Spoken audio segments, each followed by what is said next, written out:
Daniel Hayes stood frozen in Olivia Grant's doorway, two dress shirts hanging limply from his hands, as the woman he'd known for 3 years, his neighbor, his friend, his lifeline, looked him straight in the eye and shattered everything with 4 words.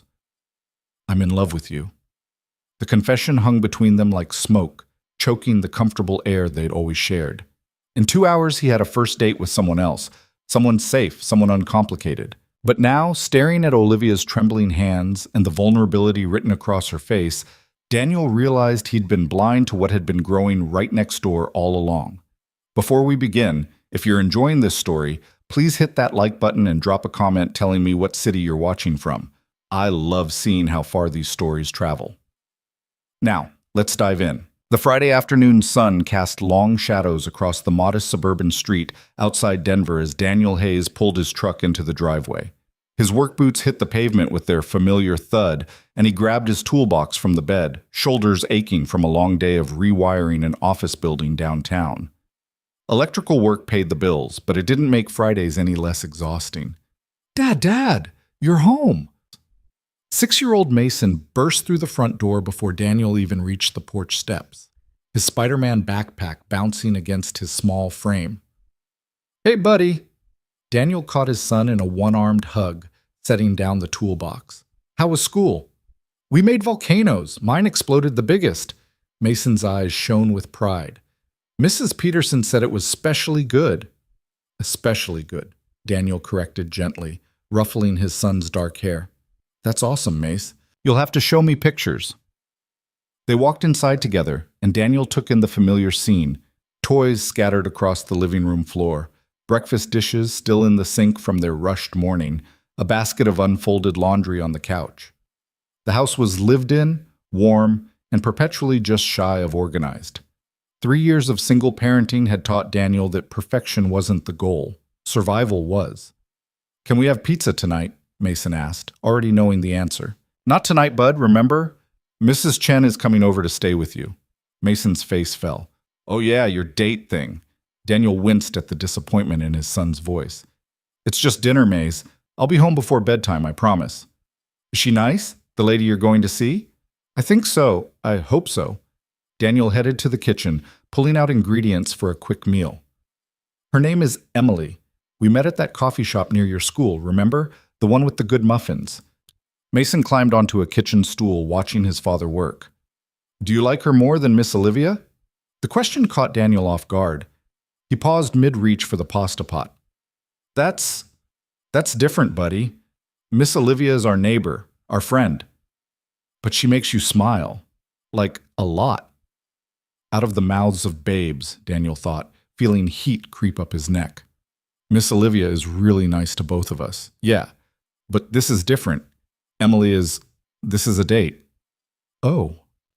Mason swung his legs against the stool. "Okay." They ate an early dinner, spaghetti with jarred sauce, garlic bread, and steamed broccoli that Mason picked at reluctantly. By 6 o'clock, Mrs. Chen arrived with her knitting bag and a warm smile, and Daniel retreated to his bedroom to face the next challenge, figuring out what to wear. His closet was a graveyard of practical choices. Work clothes, casual weekend wear. Exactly one suit from his brother's wedding 2 years ago. Nothing that screamed first date in over a year. He pulled out a blue button-down, held it up, frowned, and tossed it on the bed. Then a black one. Then a gray one that might have been navy in different lighting. Daniel stared at the growing pile of shirts and felt the familiar tightness of anxiety in his chest. Dating was a foreign language he'd forgotten how to speak. His marriage to Mason's mother, Rebecca, had ended when their son was 3. A slow, painful dissolution that left Daniel with full custody and a deep wariness about letting anyone new into their carefully constructed world. Emily seemed safe, though. She was a graphic designer, soft-spoken, and had smiled warmly when he'd nervously asked for her number after their second accidental encounter at the coffee shop. Their text conversations had been easy, light, no pressure, no complications. So why did choosing a shirt feel like defusing a bomb? He grabbed his phone, scrolled through his contacts, and hesitated. Then he walked to his bedroom window and looked across the small stretch of lawn that separated his house from Olivia Grant's. Her lights were on. She was home. Before he could second-guess himself, Daniel gathered up 3 of the least wrinkled shirts and headed next door. The evening air was cool and crisp, carrying the scent of freshly cut grass from someone's lawn down the street. Daniel crossed the familiar path between their houses, a route he'd walked hundreds of times over the past 3 years. Olivia's small front porch was decorated with potted plants she somehow kept alive despite her unpredictable schedule, and a porch swing creaked gently in the breeze. He knocked, and within seconds heard footsteps. Olivia opened the door wearing old jeans and an oversized sweatshirt, her dark hair pulled back in a messy ponytail. She looked tired. She'd probably just gotten home from a shift at the hospital, but her face lit up when she saw him.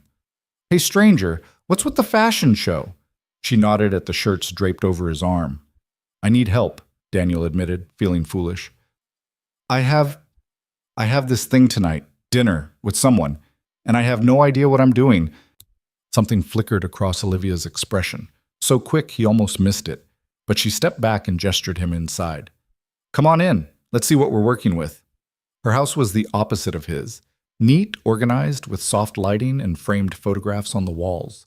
It smelled like vanilla and coffee, and there was always classical music playing softly in the background. Daniel had spent countless evenings in her living room, sharing takeout after Mason went to bed, venting about difficult customers, or laughing about their respective disasters in home repair.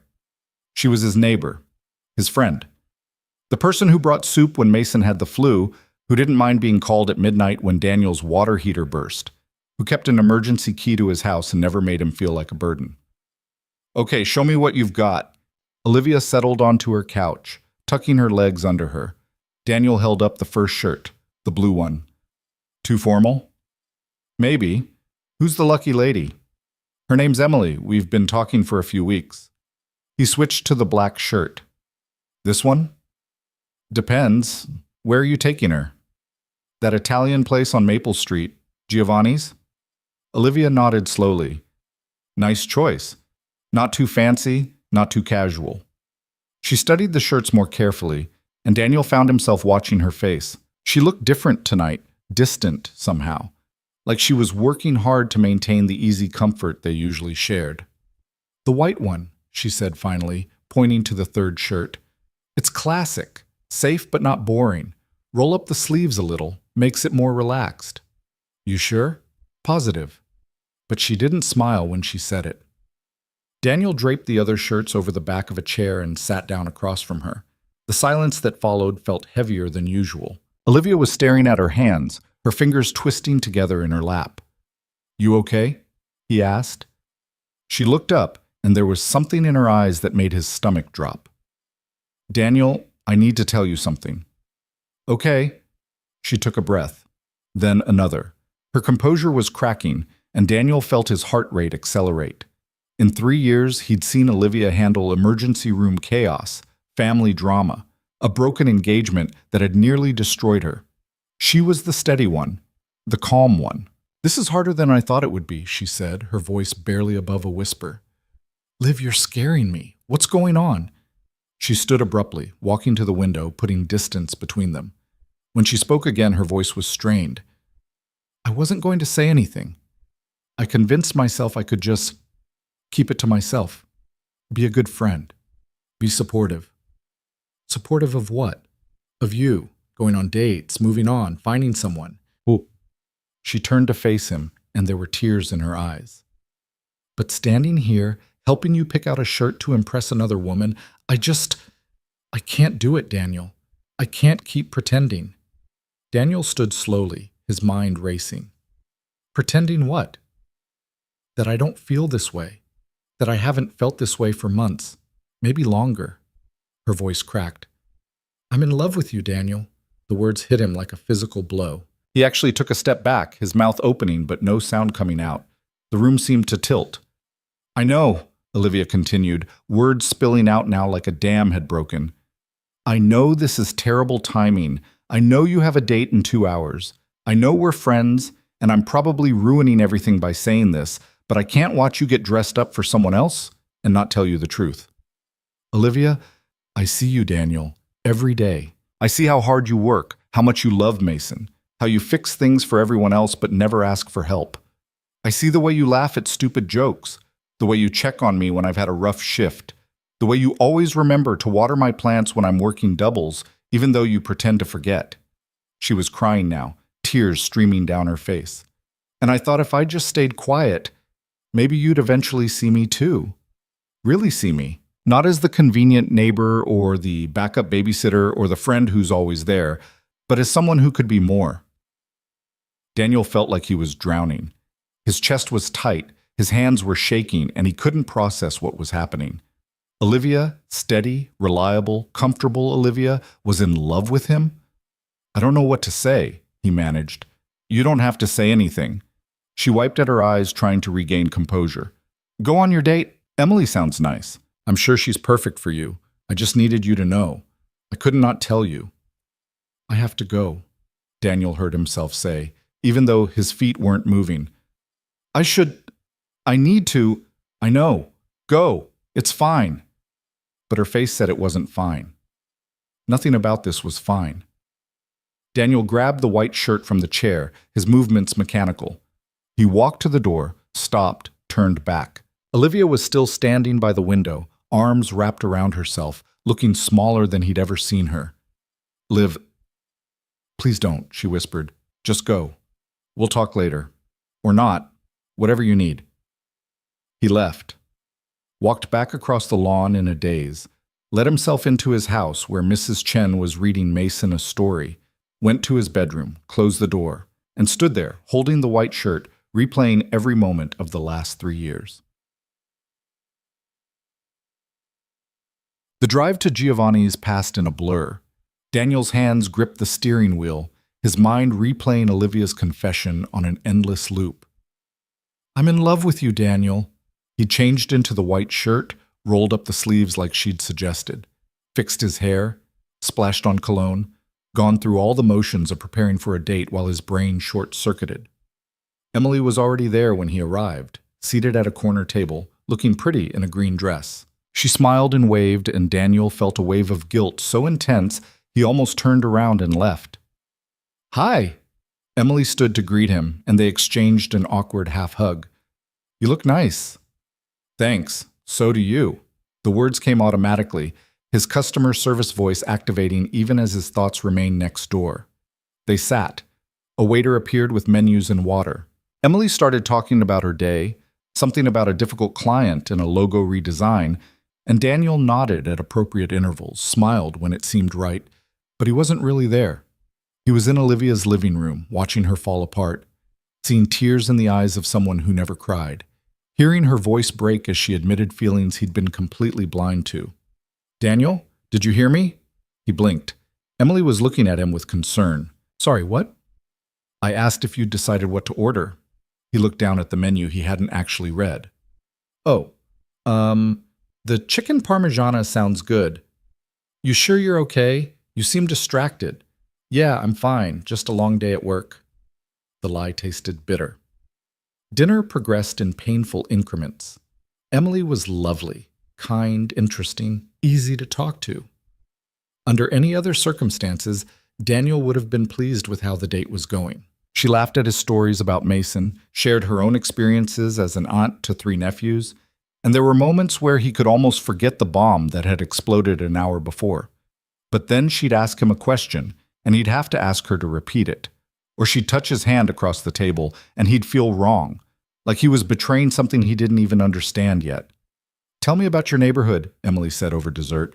You mentioned you have nice neighbors? Daniel's throat tightened. Yeah, really nice. There's this woman next door, Olivia. She's been a lifesaver since Mason and I moved in. Always there when we need something. That's sweet. It's rare to find good neighbors these days. Emily stirred her coffee. Is she older? Like a motherly type? No, she's our age, 30. Works as a nurse at Denver General. Oh. Something in Emily's tone shifted, just slightly. That's nice. You two must be pretty close. We're friends, Daniel said, and even to his own ears it sounded defensive. Emily didn't press, but the ease that had briefly developed between them evaporated. They finished dessert making small talk about the weather, and when Daniel offered to walk her to her car, she politely declined. I had a nice time, she said, and it sounded genuine. But I'm going to be honest with you, Daniel. You're a great guy, and your son sounds amazing. But your heart isn't here tonight. I don't know where it is, but it's definitely not at this table. Shame flooded through him. Emily, I'm so sorry. Don't be. I'd rather you be honest than waste both our times. She smiled sadly. I hope you figure out whatever it is you're working through. Good luck. She left, and Daniel sat in his truck in the restaurant parking lot for 20 minutes, forehead pressed against the steering wheel. What was he doing? What was any of this?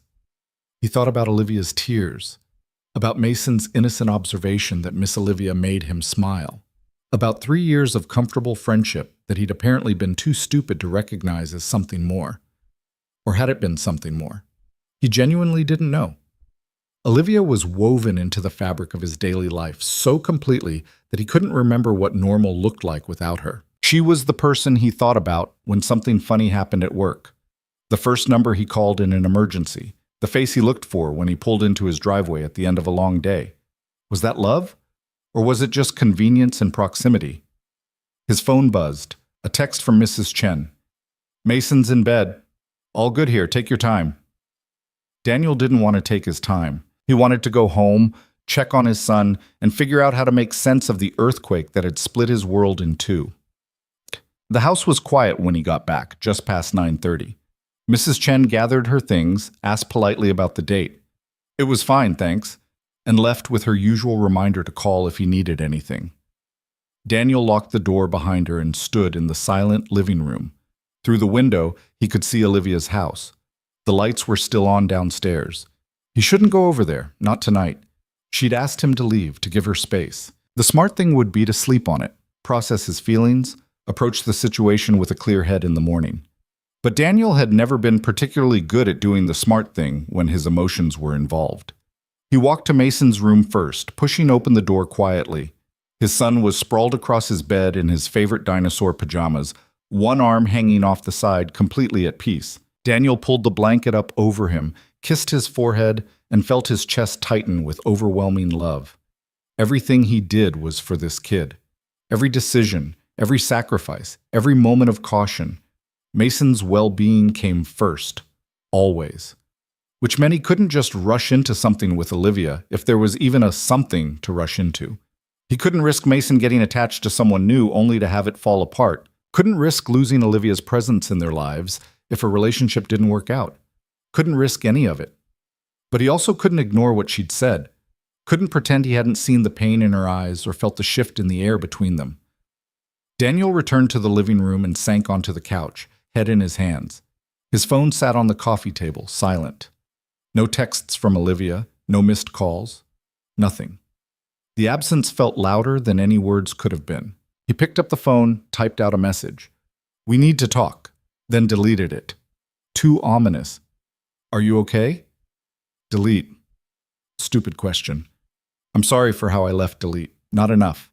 He set the phone down and grabbed the remote instead, flipping on the TV without really watching it.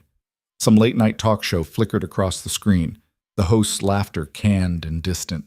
Daniel's mind drifted back through the years, to the day Olivia had moved in, struggling with a heavy box while the movers took a break. He'd been outside with Mason, teaching him to ride a bike, and had jogged over to help. She'd made some joke about packing too many books, and he'd noticed her smile first, genuine and warm, crinkling the corners of her eyes. They'd become friends quickly after that.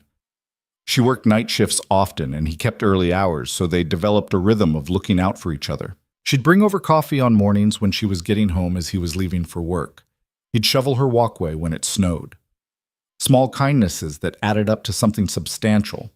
When had it become more than that for her? He thought about the time 6 months ago when Mason had been sick with a stomach bug, and Daniel, exhausted from 2 sleepless nights, had accidentally locked himself out of the house while taking out the trash. Olivia had found him sitting on his porch steps at 2 a.m, looking defeated, and had simply handed him her spare key with no judgment. Then she'd stayed up with him, keeping him company while he did middle-of-the-night laundry, telling him stories from her shift to keep his mind off his worry. Or the evening last winter when she'd shown up at his door crying because her engagement had ended. Her fiancé had taken a job across the country and wanted her to give up her career to follow him. She'd refused, and he'd left anyway. Daniel had made her tea, let her rage and grieve, and never once suggested she'd made the wrong choice. How many times had they fallen asleep on each other's couches, talking until exhaustion won? How many meals had they shared? Emergencies weathered, quiet moments of companionship that felt as natural as breathing? And he'd never once considered that she might want more. Or had he? Daniel closed his eyes, forcing himself to be honest. There had been moments, brief flashes of awareness that he'd immediately dismissed, the way his stomach flipped when she laughed at his jokes, the irrational jealousy he'd felt when she mentioned going on a date last spring, the disappointment when work schedules changed and their usual evening chats were interrupted for a week. He'd written it all off as friendship, as normal affection for someone important in his life. But maybe he'd been lying to himself. Maybe it had been easier to keep Olivia in the safe category of friend than to risk everything by acknowledging that she'd become essential to him in a way that went beyond convenience. A knock on the door jolted him from his thoughts. Daniel's heart jumped. He checked the time, 10:15, late for visitors. He already knew who it would be. Olivia stood on his porch, still in the same sweatshirt and jeans from earlier, arms wrapped around herself against the night chill. Her eyes were red, but she wasn't crying anymore. She looked exhausted and determined in equal measure. "Can we talk?" she asked quietly. Daniel stepped back, letting her in.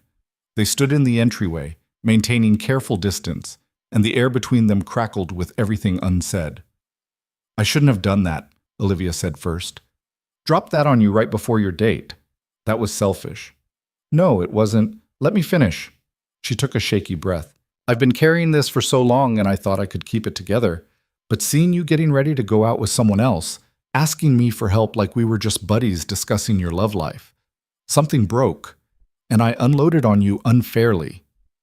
"Olivia, I don't want to lose you," she continued, her voice cracking. "You and Mason are the best parts of my life. Coming home after a terrible shift and seeing your lights on, knowing I can knock on your door and you'll make me laugh even when everything feels hopeless. I can't lose that. So if you need me to take it back, if you want to pretend I never said anything and go back to how things were, I'll try. I'll really try." Daniel's chest ached. "You can't take it back. And I can't pretend." She flinched, and he realized how that sounded. "I don't mean it like that," he said quickly. I mean, you can't unsay it, and I can't unhear it. It's out there now. And maybe that's not a bad thing." Hope flickered across her face, tentative and fragile. "What happened with your date?" "It was a disaster. I was completely distracted the whole time. She called me out on it, actually. Said my heart wasn't there." He ran a hand through his hair. "She was right. I'm sorry." "Don't be. I think maybe I wasn't ready to date anyone. I've been telling myself I should get back out there, that Mason needs to see me living a full life, but the truth is I've been terrified. Terrified of letting someone in and having it blow up again. Terrified of getting it wrong and hurting my kid. Terrified of being vulnerable." "You have every right to be scared," Olivia said softly. "Yeah, but here's the thing. I'm not scared with you, or at least I wasn't until tonight." He took a step closer. "You've been part of our lives for 3 years, Liv. You've seen me at my worst. You've dealt with my chaos and my baggage and my impossible schedule, and you never made me feel like I was too much. You just showed up. Consistently. Without expecting anything in return. Because I wanted to. Because you matter to me. I know, and I think..." He paused, trying to find the right words. "I think maybe you've mattered to me more than I let myself acknowledge. Because acknowledging it would mean risking what we have. And what we have has been the most stable, important friendship in my life." Tears spilled down Olivia's cheeks again, but she was smiling. "So what do we do now?" "I don't know," Daniel admitted. "I can't give you an answer tonight, Liv. I can't sort through 3 years of feelings in a few hours and figure out what's real and what's just comfort and familiarity. That wouldn't be fair to either of us." Her face fell slightly, but she nodded. "I understand. But I also can't lose you. I meant what I said. I can't pretend you never told me. So we figure this out. Together. Slowly. Without rushing or making promises we can't keep." "What does that look like?" Daniel thought about it. "Honest conversations? Time to think. Maybe some space to get perspective. No, Olivia interrupted. I don't want space. Space feels like distance, and distance feels like losing you. Okay, no space then.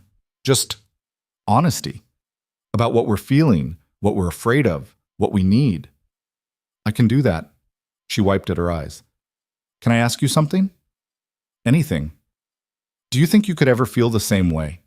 About me? It was the question Daniel had been asking himself all night, and he still didn't have a clear answer, but he owed her truth, even if it was complicated. I don't know, he said carefully. When you told me earlier, I was shocked, completely blindsided.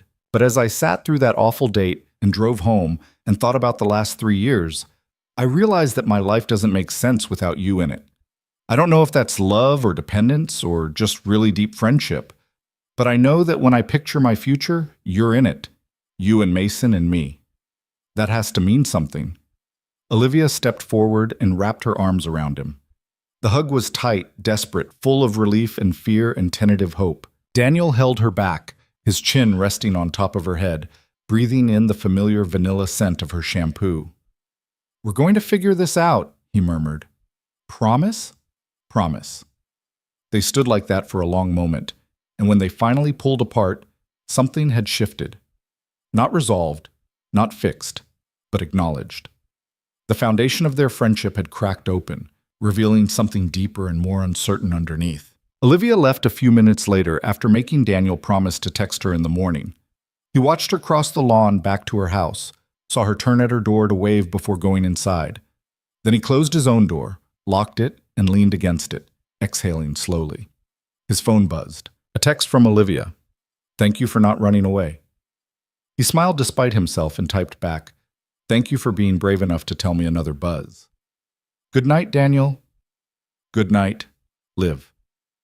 Daniel climbed the stairs to his bedroom, changed into sweatpants and an old t-shirt, and lay down on top of the covers.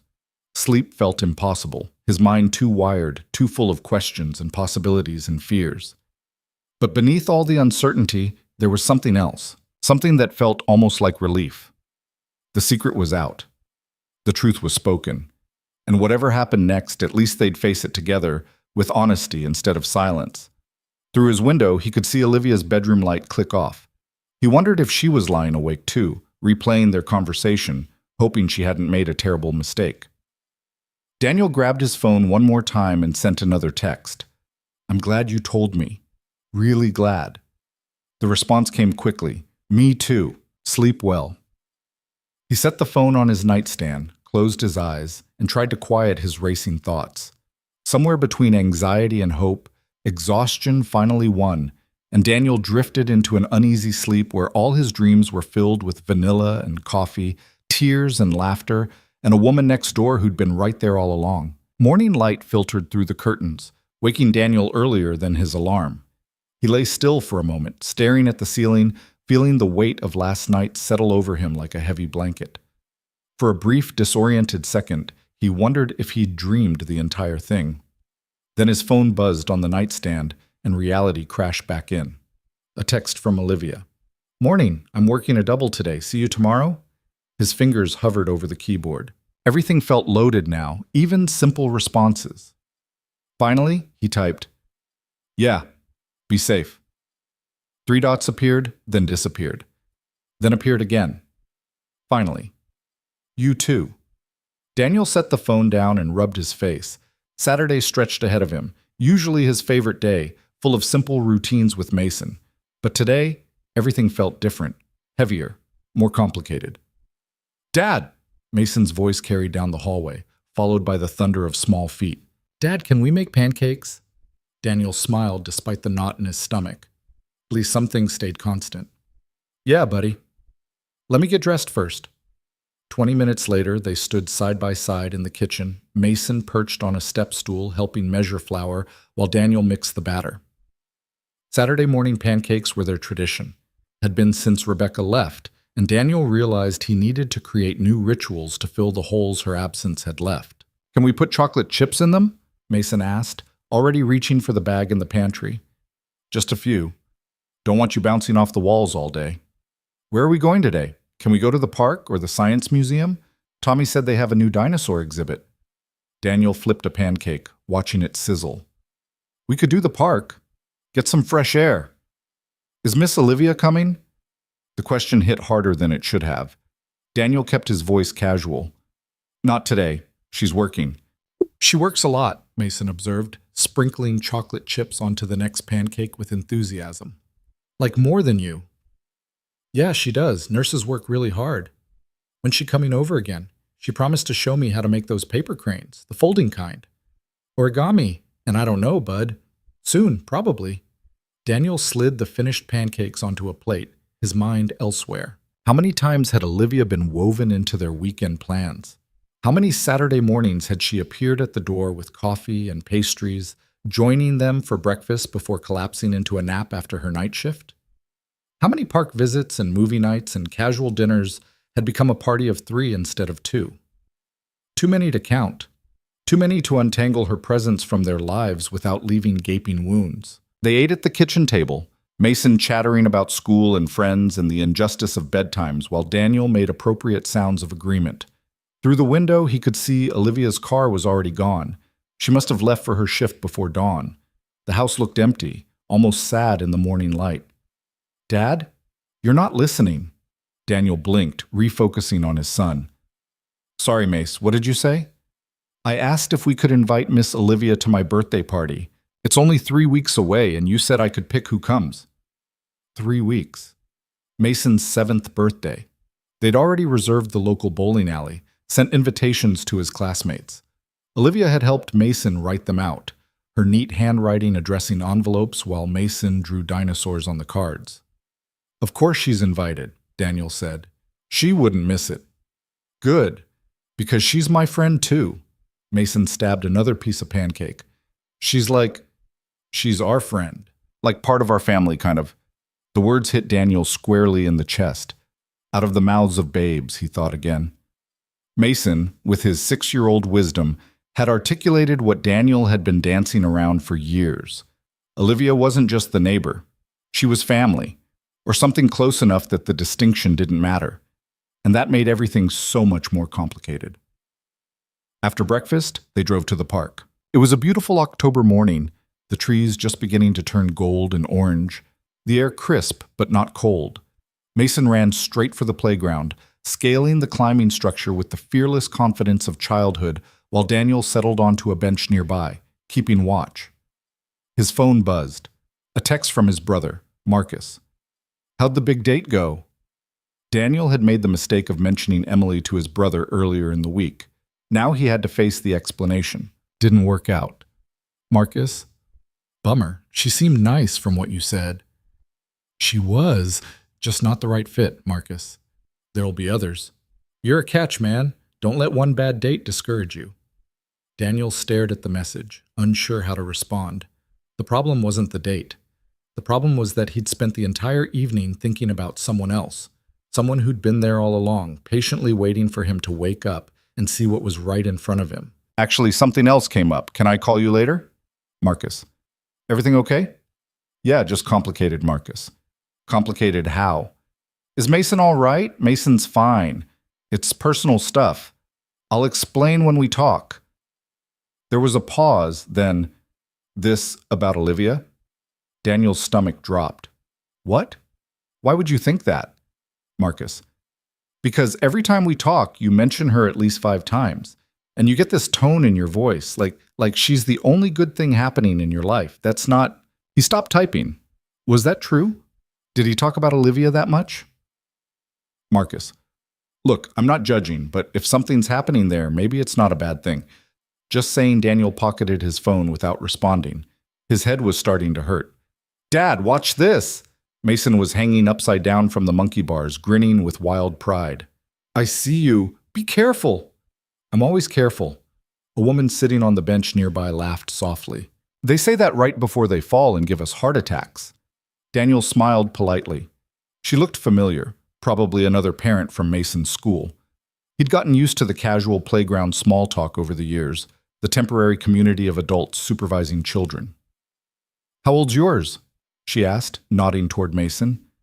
6, turning 7 soon. You? My daughter's 5. That's her on the swings. She pointed to a little girl in a pink jacket pumping her legs enthusiastically. I'm Jennifer, by the way. I think our kids are in different classes, but same grade. Daniel. And yeah, probably. Mason's in Mrs. Peterson's class. We're in Mrs. Kim's room. I've heard good things about Mrs. Peterson, though. Jennifer settled back on the bench. It's nice to see another single parent out here. Sometimes I feel like I'm the only one juggling all this alone. Something in her tone suggested she was fishing, gently testing the waters. Daniel had gotten familiar with this dance, too. The careful probing to determine if he was single, interested, available. A year ago, he might have been flattered. Today, it just made him tired. It's definitely a challenge, he said diplomatically, but we make it work. We do what we have to do, right? She smiled. Although it's nice when we find support systems, other people who understand the struggle. Before Daniel could formulate a response that was polite but discouraging, his phone rang. Olivia's name flashed on the screen and his heart jumped. Excuse me, I need to take this. He stood and walked a few steps away. Hey, everything okay? Olivia's voice sounded strained. Yeah, sorry, I know you're with Mason. I needed to hear your voice. What happened? Bad shift. Really bad. We lost a patient, a kid. Her voice cracked. He was 8 years old, Daniel. Car accident. We did everything we could, but it wasn't enough. Daniel's throat tightened. He knew these calls, had fielded them before. Olivia saw terrible things in the ER, dealt with trauma and loss that would break most people. Usually, she held it together until she got home. If she was calling him from work, it meant she was barely holding on. I'm so sorry, Liv. I can't imagine. His parents were there. I had to watch them fall apart.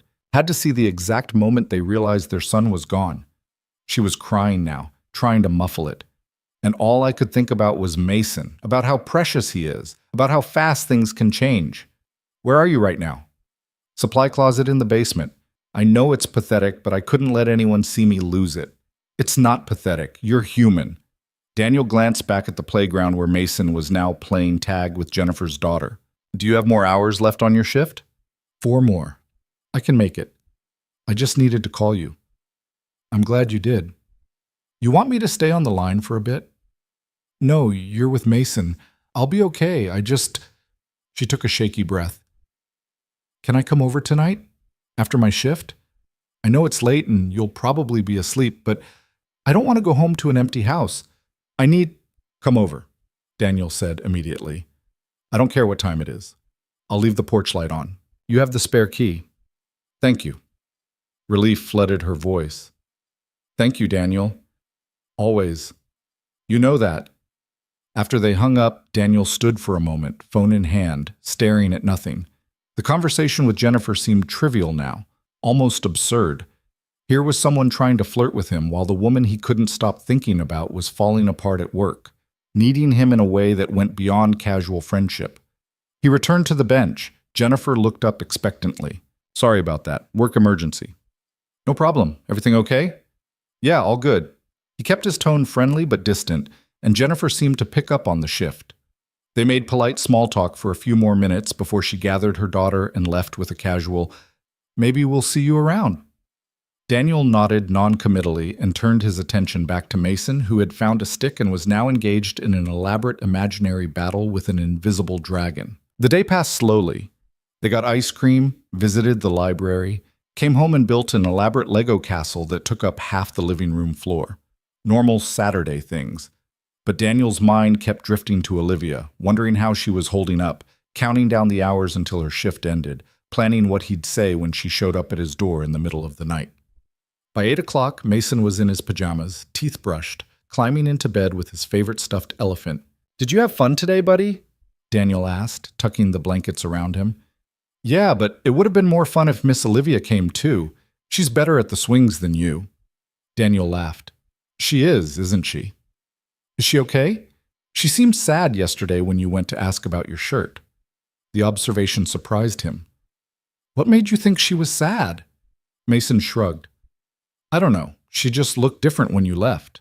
Like when I'm sad but trying not to show it." Daniel's chest tightened. Even his 6-year-old could see what he'd been missing. She's had a hard day at work today, but she'll be okay. We should make her cookies. That always makes me feel better when I'm sad. That's a really nice idea, Mace. Maybe we'll do that tomorrow. Can she come for breakfast? With pancakes? We'll see. Now close your eyes. Sleep time. Mason yawned hugely and snuggled deeper into his pillow. Love you, Dad. Love you too, buddy. Daniel turned off the light and pulled the door mostly closed, leaving it cracked the way Mason liked. Then he went downstairs, turned on the porch light, as promised, and settled in to wait. The hours crawled by. 9 o'clock. 10. 11. Daniel tried to watch TV but couldn't focus. Tried to read but kept rereading the same paragraph. Finally, he just sat in the darkened living room, staring out the window at Olivia's empty house, waiting. At 11:45, headlights swept across the street. Olivia's car pulled into her driveway and Daniel watched her sit there for a long moment before getting out. Even from this distance, he could see the exhaustion in her movements, the way she walked like every step required monumental effort. She didn't go to her own front door. She crossed the lawn to his house instead. Daniel met her at the door before she could knock. She looked destroyed, eyes red and swollen, face pale, still in her scrubs with her hair falling out of its ponytail. Without a word, she walked into his arms and broke down completely. He held her while she sobbed against his chest, her whole body shaking with the force of her grief. He didn't try to offer meaningless comfort or tell her it would be okay. He just held her, one hand stroking her hair, letting her fall apart in the one place she felt safe enough to do so. Eventually, the sobs quieted to hiccups, then to shaky breaths. Olivia pulled back slightly, wiping at her face. I'm sorry, I got your shirt all wet. I don't care about the shirt. Daniel led her to the couch, and they sat down, maintaining contact, his arm around her shoulders, her head resting against his chest. Tell me what you need. This. Just this. She closed her eyes. I kept thinking about that kid's parents, about how their whole world ended in one moment. And then I thought about you and Mason, about how much I care about both of you, and I couldn't breathe. The idea of something happening to either of you. Nothing's going to happen to us. You can't promise that. Nobody can. That's what makes it so terrifying. She looked up at him, and her eyes were devastated. I see it every day, Daniel. I see how fast everything can fall apart, how fragile all of this is. I know. He tightened his arm around her. But we can't live in fear of what might happen. We just have to appreciate what we have while we have it. And what do we have? The question was quiet, vulnerable. You and me. What are we doing here? Daniel had known this conversation was coming, but he still wasn't prepared for it. I don't know yet. I'm still figuring it out. I need you to be honest with me. After the other night, after everything I said, do you feel anything? Anything at all beyond friendship? He could have deflected, could have asked for more time, but sitting here with her in his arms, feeling how perfectly she fit against him, smelling the familiar scent of her despite the hospital antiseptic, he realized that he owed her more than careful evasion. Yes, he said quietly. I feel something. I don't know what to call it yet, and I don't know where it goes, but it's there. It's been there, and I've been ignoring it because I was scared. Olivia lifted her head to look at him directly. Scared of what? Scared of losing you. Scared of messing this up and having you disappear from our lives. Scared that I'm not ready for this, that I'm too broken for my marriage, that I'll hurt you without meaning to. The words tumbled out, raw and honest. You're the best thing in my life besides Mason, Liv. The thought of risking that terrifies me. But keeping everything exactly the same, that's not working either, is it? Not anymore. No, he admitted. It's not. They sat in silence for a moment, the weight of honesty settling between them. Outside, the street was quiet, the neighborhood asleep. In this small pocket of space, lit only by a single lamp, they faced what they'd been avoiding for months, maybe years. I don't want to rush you, Olivia said finally. I don't want you to feel pressured or forced into anything you're not ready for. But I also can't keep pretending that I only want friendship when I want so much more. What do you want, specifically? She took a shaky breath. I want to fall asleep next to you and wake up to your face. I want to make breakfast with you and Mason without worrying about overstaying my welcome. I want to be the person you call first when something good happens, not just when things fall apart. I want to kiss you without wondering if I'm allowed to. I want all the messy, complicated, beautiful parts of a real relationship instead of this half-life we've been living. Daniel's heart pounded. Everything she described sounded terrifying and perfect in equal measure. I can't give you all of that right now, he said carefully, but I want to try. I want to figure out if we can get there. How do we do that? We take it slow. We're honest with each other. We check in regularly about how we're feeling, and we protect Mason. That's non-negotiable. He can't get caught in the crossfire if this doesn't work out. I would never hurt him. You know that. I do know that. But he's already attached to you, Liv. He asks about you constantly. If we try this and it falls apart, he loses you too. That scares me more than anything else. Olivia nodded slowly. So what does taking it slow look like? Daniel thought about it. We spend time together. Real time. Not just convenient moments when our schedules overlap. We talk about the hard stuff instead of avoiding it. We see if what's between us is real or just comfort and proximity. And physically? The question hung in the air. Daniel became acutely aware of how close they were sitting, how easy it would be to close the distance between them, to find out if kissing her felt as right as holding her did. I think we need to be careful there, he said, even though every instinct was screaming at him to pull her closer. Once we cross that line, there's no going back. I need to be sure before we get there. Disappointment flickered across Olivia's face, but she nodded. Okay, I can respect that. Can you really? Because I need you to tell me if I'm asking too much, if this half-measure thing is going to hurt you more than help. It's not ideal, she admitted, but it's more than I had yesterday. Yesterday you didn't even know how I felt. Today you're willing to try. That's progress. They sat together for a while longer, talking in quiet voices about logistics and boundaries and fears. Olivia admitted she was terrified of opening herself up to rejection again after her broken engagement. Daniel confessed that sometimes he worried he was incapable of being what anyone needed, that his failed marriage had broken something fundamental inside him. You're not broken, Olivia said firmly. You're healing. There's a difference. How can you be so sure? Because I've watched you for 3 years. I've seen how you love Mason, how you show up for people, how you keep trying even when things are hard. Broken people don't do that. Broken people give up. Daniel wanted to believe her, wanted to trust that maybe, just maybe, he was capable of this. Around 1 in the morning, Olivia's exhaustion finally won. She was falling asleep against his shoulder, her breathing evening out, her body going heavy with fatigue. You should go home and get some real sleep, Daniel murmured. Don't want to move, she mumbled. Comfortable. You can't sleep on my couch in your scrubs. You'll be miserable. Already miserable. At least here I'm not alone. Daniel made a decision. Come on. He stood and pulled her to her feet. Guest room. You're staying here tonight. She didn't argue, just let him lead her upstairs to the small bedroom across from Mason's. He found clean towels, an old t-shirt that would work as a sleep shirt, and left her to change while he went to check on his son. Mason was still fast asleep, undisturbed by the quiet drama unfolding across the hallway. Daniel watched him for a moment. This perfect little person who depended on him to make the right choices, to not screw up his life in pursuit of his own happiness. Was this the right choice? Opening the door to something with Olivia, knowing it could end badly? Or was the right choice fighting for the possibility of something real, something that could make all of their lives better? He didn't have the answer, but standing there in the darkened hallway, he realized that maybe there was no perfect answer.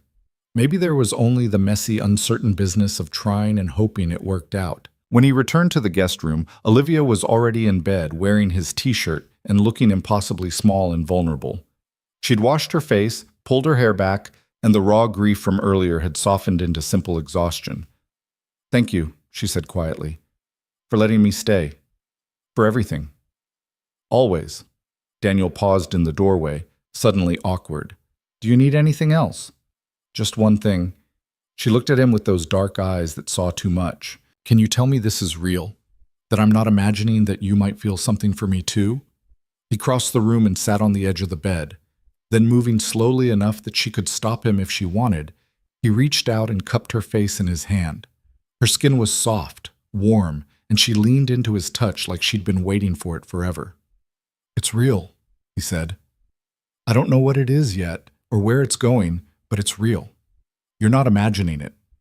Olivia's eyes filled with tears again, but this time they looked like relief. Okay, good.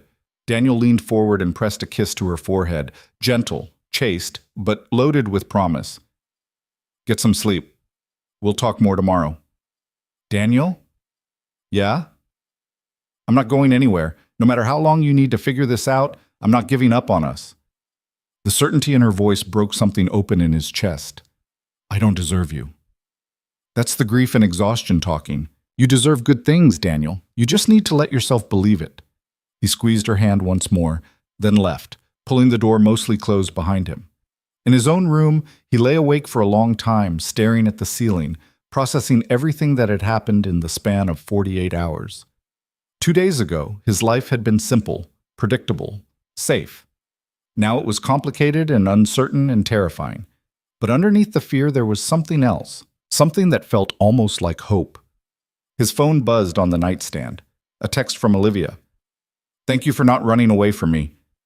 He smiled and typed back. Thank you for not letting me. Another buzz. Good night. Good night, Liv. Sweet dreams. He set the phone down and closed his eyes. Across the hall, Olivia was sleeping in his guest room wearing his shirt, trusting him with her heart. Down the hallway, Mason was dreaming whatever 6-year-olds dreamed about. And somewhere in the space between certainty and fear, Daniel was beginning to believe that maybe, just maybe, they could figure this out together. Tomorrow would bring new challenges, new questions, new uncertainties. But tonight, in the quiet darkness of his home, with the 2 people he cared about most sleeping under his roof, Daniel let himself feel something he hadn't felt in years. He let himself feel hopeful. Sunlight streaming through the bedroom window woke Daniel at 7:30, later than usual for a Sunday. He lay still for a moment, disoriented, before the events of the previous night came flooding back. Olivia. The confession, the guest room. He sat up quickly, suddenly hyper-aware that she was somewhere in his house, that Mason might wake up and find her here and have questions Daniel wasn't ready to answer. Moving quietly, he crept down the hallway and eased open the guest room door. The bed was empty, neatly made, his borrowed t-shirt folded on the pillow. For one heart-stopping moment, he thought she'd left without saying goodbye. Then he heard sounds from downstairs, the soft clink of dishes, the faint hum of someone moving around the kitchen.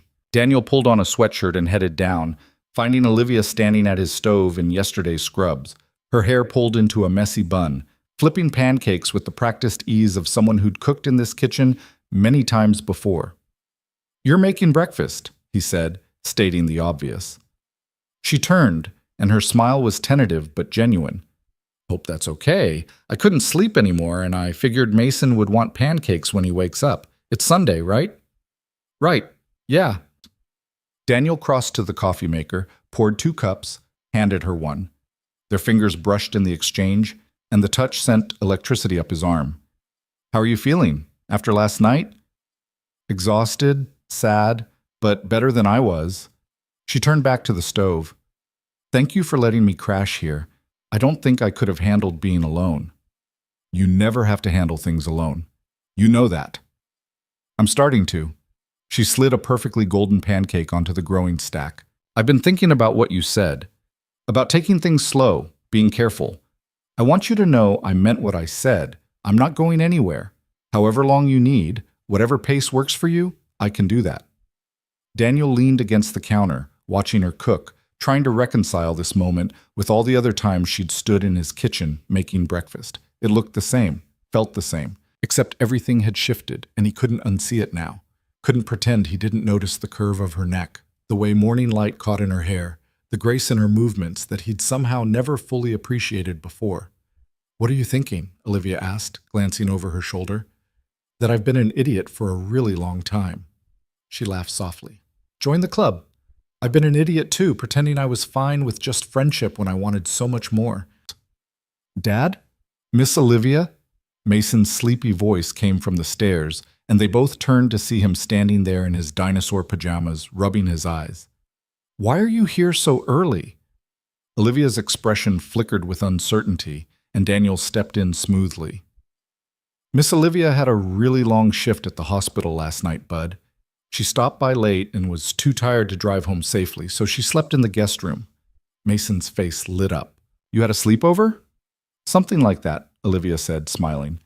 And I'm making your favorite chocolate chip pancakes. Want to help me finish?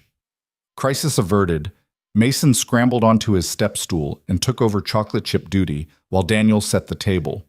They moved around each other with familiar choreography, and if not for the electric awareness humming beneath Daniel's skin every time he got close to Olivia, it could have been any other Sunday morning. They ate together, Mason chattering about his plans for the day while Olivia listened with genuine interest, asking questions and laughing at his jokes.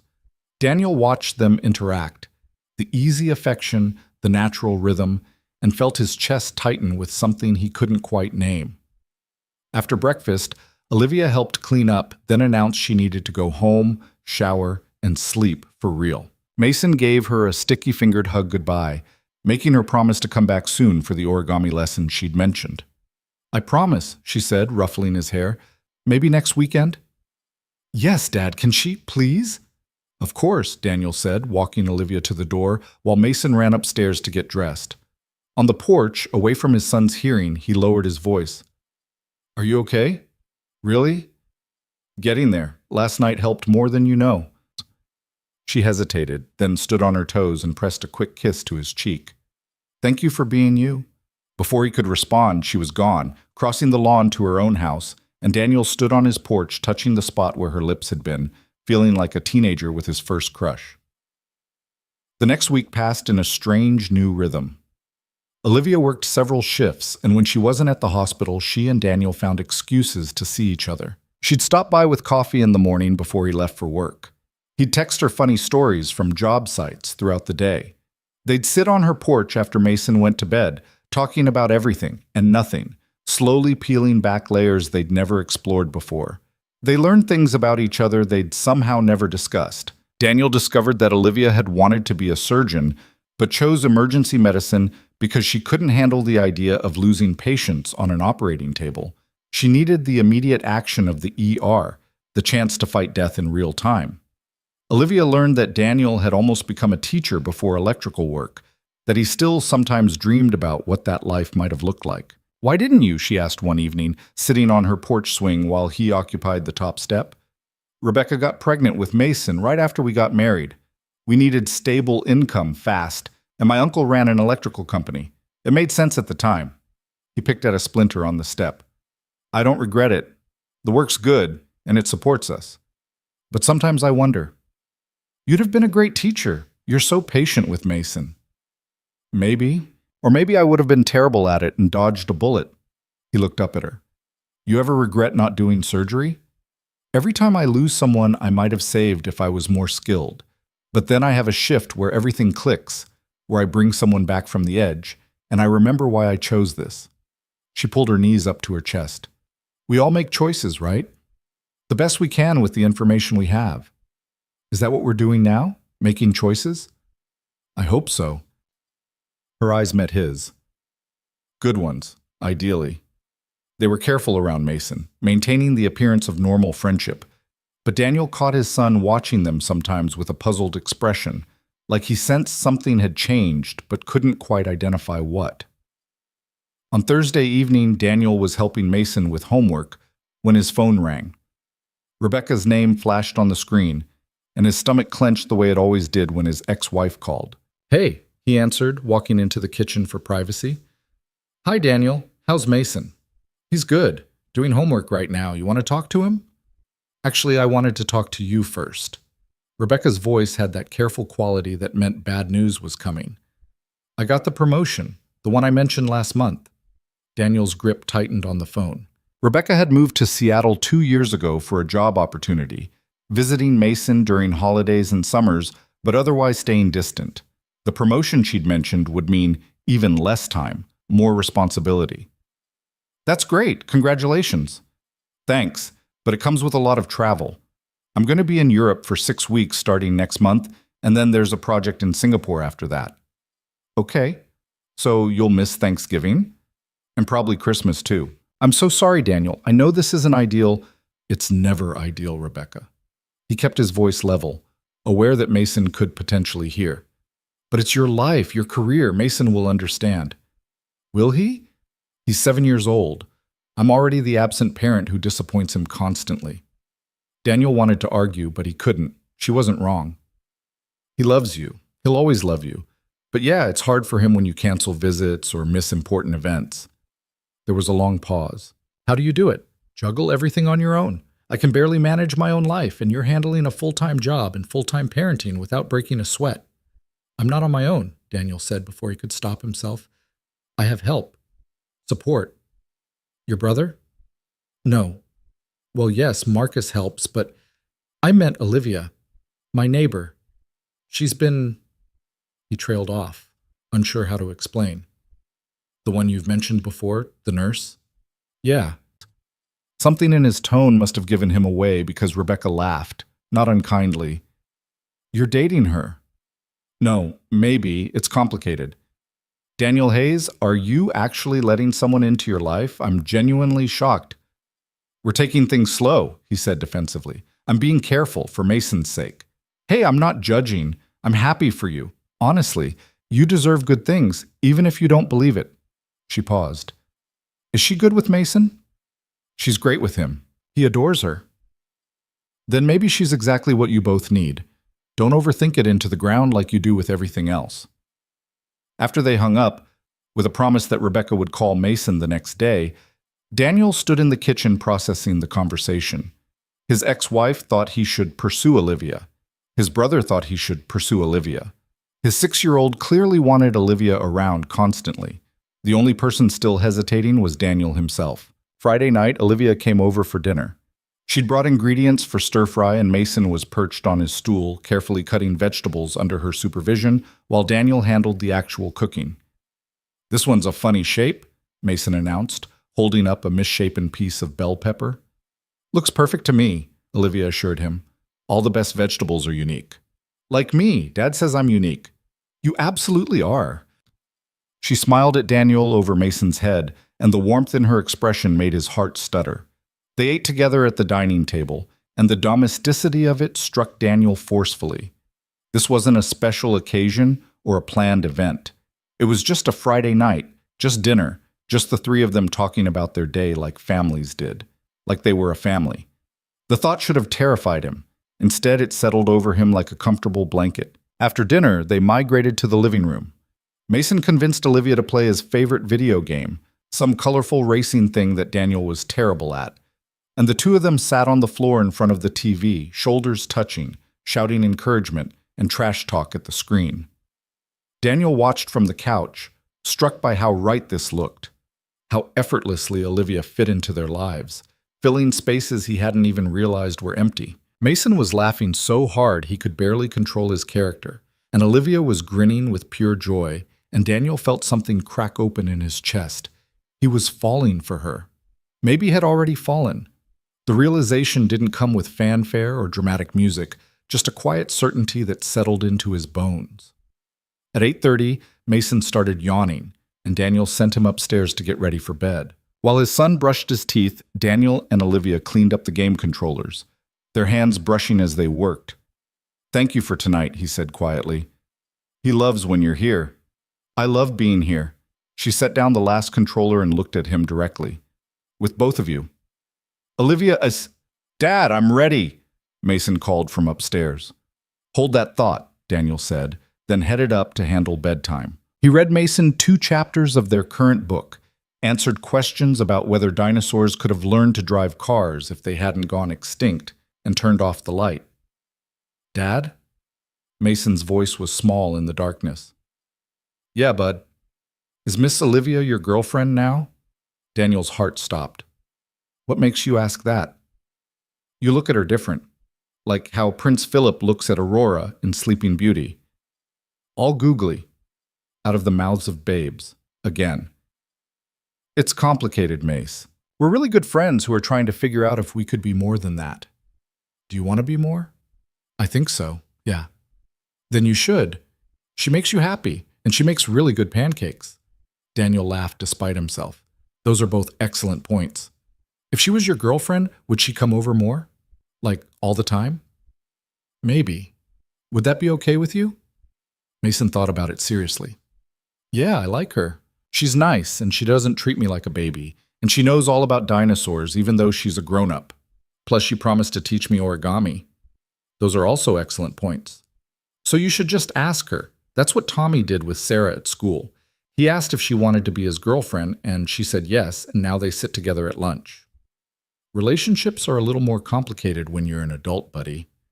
Why? If you like someone and they like you, you should just be together. That's what makes sense. Sometimes Daniel wondered who was really the parent in this relationship. I'll think about it. Now go to sleep. Love you, Dad. Love you too.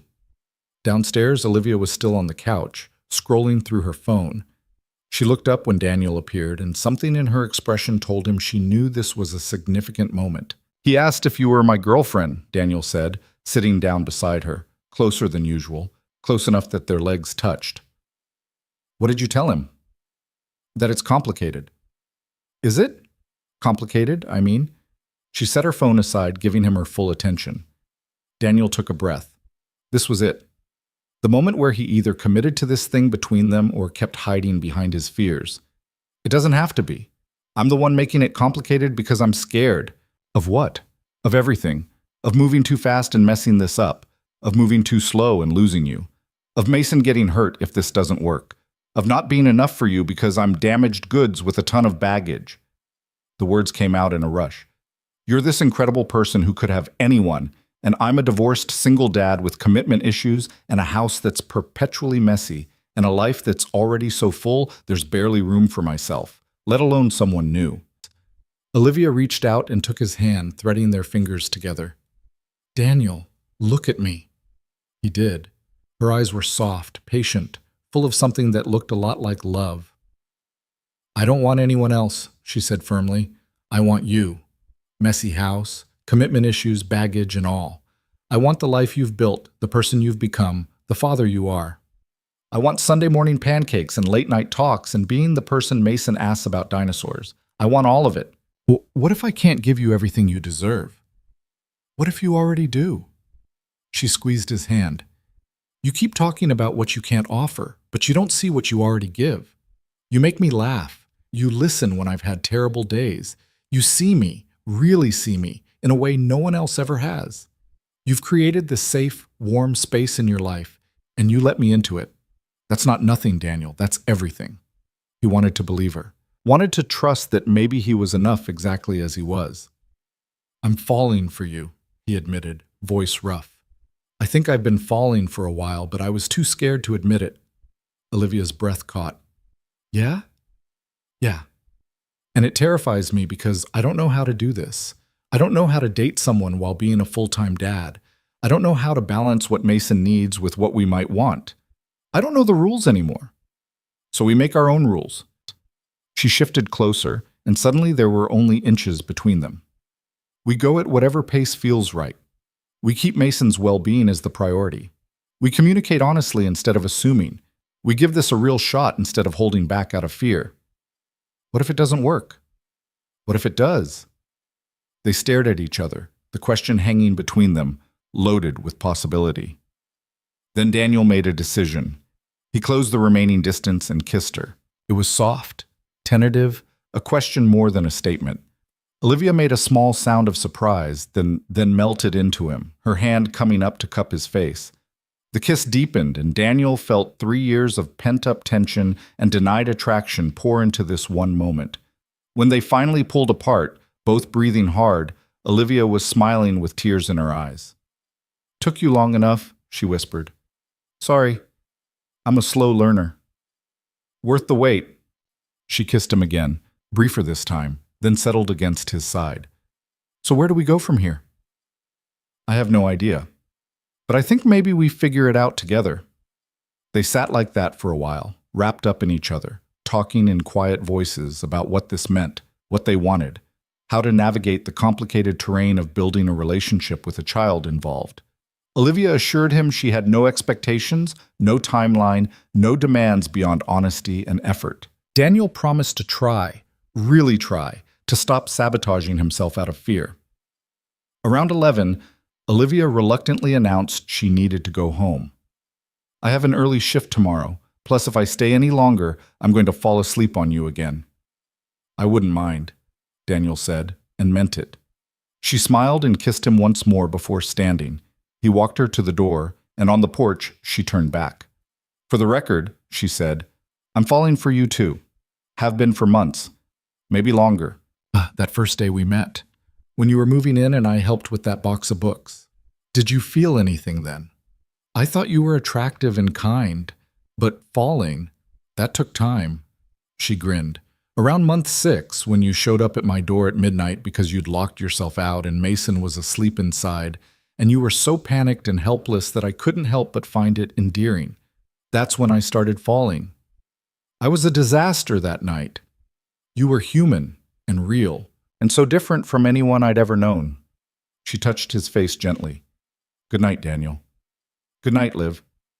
He watched her cross the lawn, waited until she was safely inside with the lights on, then closed his door and leaned against it, grinning like an idiot. His phone buzzed. A text from Olivia.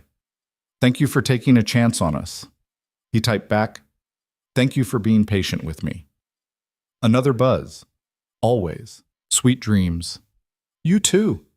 Daniel climbed the stairs, checked on Mason one more time, then got ready for bed. As he lay in the darkness, he replayed the kiss over and over, feeling the ghost of it on his lips. He'd kissed her. He'd actually done it, and the world hadn't ended. If anything, it felt like something had finally begun. The weekend brought new complications. Saturday morning, Daniel woke to find a text from Olivia asking if she could take him and Mason to breakfast. His immediate instinct was to say yes, but then he paused. Was this their first official outing as a couple? Did Mason need to know they were dating? What were the rules here? He called her instead of texting back. Morning. Morning, is breakfast a bad idea? No, it's a great idea. I'm just trying to figure out how to handle this with Mason. Do we tell him? Let him figure it out naturally? Pretend nothing's changed? Olivia was quiet for a moment. What feels right to you? Honestly, I think we tell him. Simple and age-appropriate.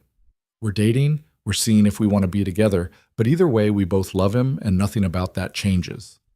I like that. Simple and honest. Okay, let me talk to him, then we'll meet you somewhere? Perfect. Text me when you're ready. Daniel found Mason in the living room, already dressed and building an elaborate Lego spaceship. He sat down on the floor beside his son. Hey, bud, can we talk about something? Mason looked up, sensing the serious tone. Did I do something wrong? No, nothing like that. I just wanted to tell you something important. Daniel took a breath. You know how you asked if Miss Olivia was my girlfriend? Uh-huh. Well, we've decided to try that, to date, to see if we want to be together as more than friends. Mason's face split into a huge grin. Really? That's awesome. The enthusiasm caught Daniel off guard. You're happy about this?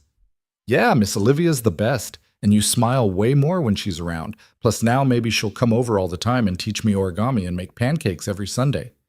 Daniel laughed. It might not work out exactly like that, Mace. We're still figuring things out.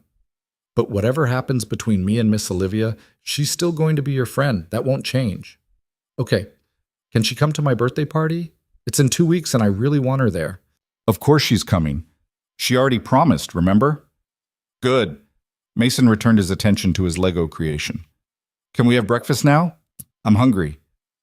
And just like that, the big conversation was over. Daniel texted Olivia with an update, and 20 minutes later, they were all seated at a diner down the street, Mason chattering away about his birthday plans while Olivia and Daniel exchanged amused glances across the table. Under the table, Olivia's foot found his, a secret touch that sent warmth flooding through him. This was real. This was happening. And so far, the world hadn't collapsed. They spent the day together, breakfast, then the science museum Mason had been begging to visit, then ice cream, then back home for a movie. It felt natural and easy, like they'd been doing this forever. Olivia sat between Daniel and Mason on the couch, and at some point, Mason fell asleep with his head on her lap while she absently played with his hair, and Daniel's arm stretched across the back of the couch behind her. This okay? He asked quietly, meaning everything, the touching, the closeness, the domesticity of it all. More than okay, she whispered back. This is perfect. That evening, after Olivia left and Mason was in bed, Daniel's brother called. So? Marcus said without preamble. You going to tell me what's going on with Olivia, or do I have to keep guessing? Daniel smiled. We're dating, officially. Finally. Took you long enough, man. I've been watching you pine for her for like a year. I wasn't pining. You absolutely were. Every time we talked, it was Olivia did this, and Olivia said that. I kept waiting for you to wake up and realize you were in love with her. The words hit Daniel hard. Love. Was that what this was? It's early, he said carefully. We're taking things slow. Right, because you're terrified of actually being happy. I'm not terrified. Okay, maybe I am, but can you blame me? Last time I tried this, it ended in divorce. Olivia isn't Rebecca, and you're not the same person you were back then. Marcus's tone softened. You deserve this, Daniel. You deserve someone who sees you and chooses you anyway. Don't sabotage it because you're scared. After they hung up, Daniel sat on his bed, Marcus's words echoing in his head. Maybe his brother was right. Maybe he did deserve happiness. Maybe it was okay to reach for it instead of waiting for the other shoe to drop. His phone buzzed. Olivia. Today was wonderful. Thank you for letting me in, Daniel. Thank you for being patient while I got my head out of my ass. Olivia. It was a very nice ass, though, so I didn't mind the wait. He laughed out loud, then typed, Good night, beautiful Olivia. Beautiful? Look at you, using terms of endearment already. Daniel, too much? Olivia, not even close. Good night, handsome. He fell asleep smiling, phone still in his hand, feeling lighter than he had in years. Outside his window, Olivia's bedroom light glowed warm against the darkness, and for the first time in a long time, Daniel let himself believe that maybe everything was going to be okay. The following week settled into a new pattern that felt both foreign and natural at the same time. Daniel and Olivia were actually dating, but their lives were so intertwined already that the shift was more subtle than dramatic. They still shared coffee in the mornings when their schedules aligned. She still came over for dinner several nights a week. He still had a key to her house and she to his. But now there were stolen kisses on her front porch when Mason wasn't looking. Now there were text messages throughout the day that made Daniel smile at job sites, earning him knowing looks from his coworkers. Now there were hands held under dinner tables and quiet conversations late at night that stretched until exhaustion won, and one of them reluctantly said goodnight. On Wednesday evening, Daniel was sprawled on Olivia's couch while she worked a rare day shift at the hospital. Mason was at a playdate with his friend Tommy, giving Daniel a few hours of unexpected solitude. He'd meant to use the time productively, finish the electrical panel upgrade he'd started in his basement, maybe catch up on laundry, but instead he found himself at Olivia's house, waiting for her to come home like some lovesick teenager. His phone buzzed with a text from her. Still at work, we're slammed. Might be another hour. Daniel, no rush, I'm comfortable. Olivia, make yourself at home. There's leftover Thai in the fridge if you're hungry. He smiled at the casual domesticity of it, the easy assumption that he'd be there when she got back. It was the kind of comfortable intimacy that usually took months or years to develop, but they'd already had 3 years of friendship as a foundation. They were building on solid ground.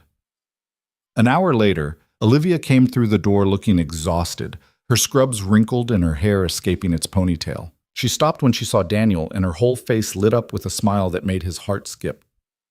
Hi, she said softly. Hi yourself.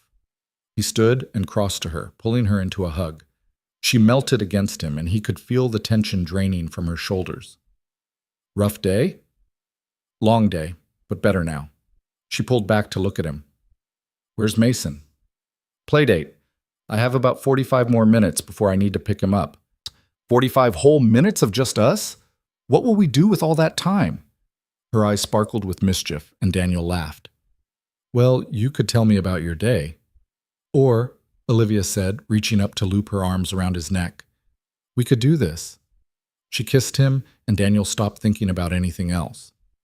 3 weeks into whatever this was between them, and kissing her still felt electric, still made his pulse race like he was 16 again. Her lips were soft and warm, and she tasted like the peppermint tea she probably drank between patients.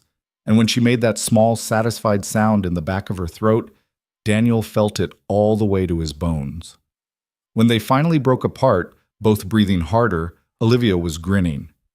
"I've wanted to do that all day," she admitted. "I kept thinking about it during rounds and it was very distracting. Sorry for being a distraction."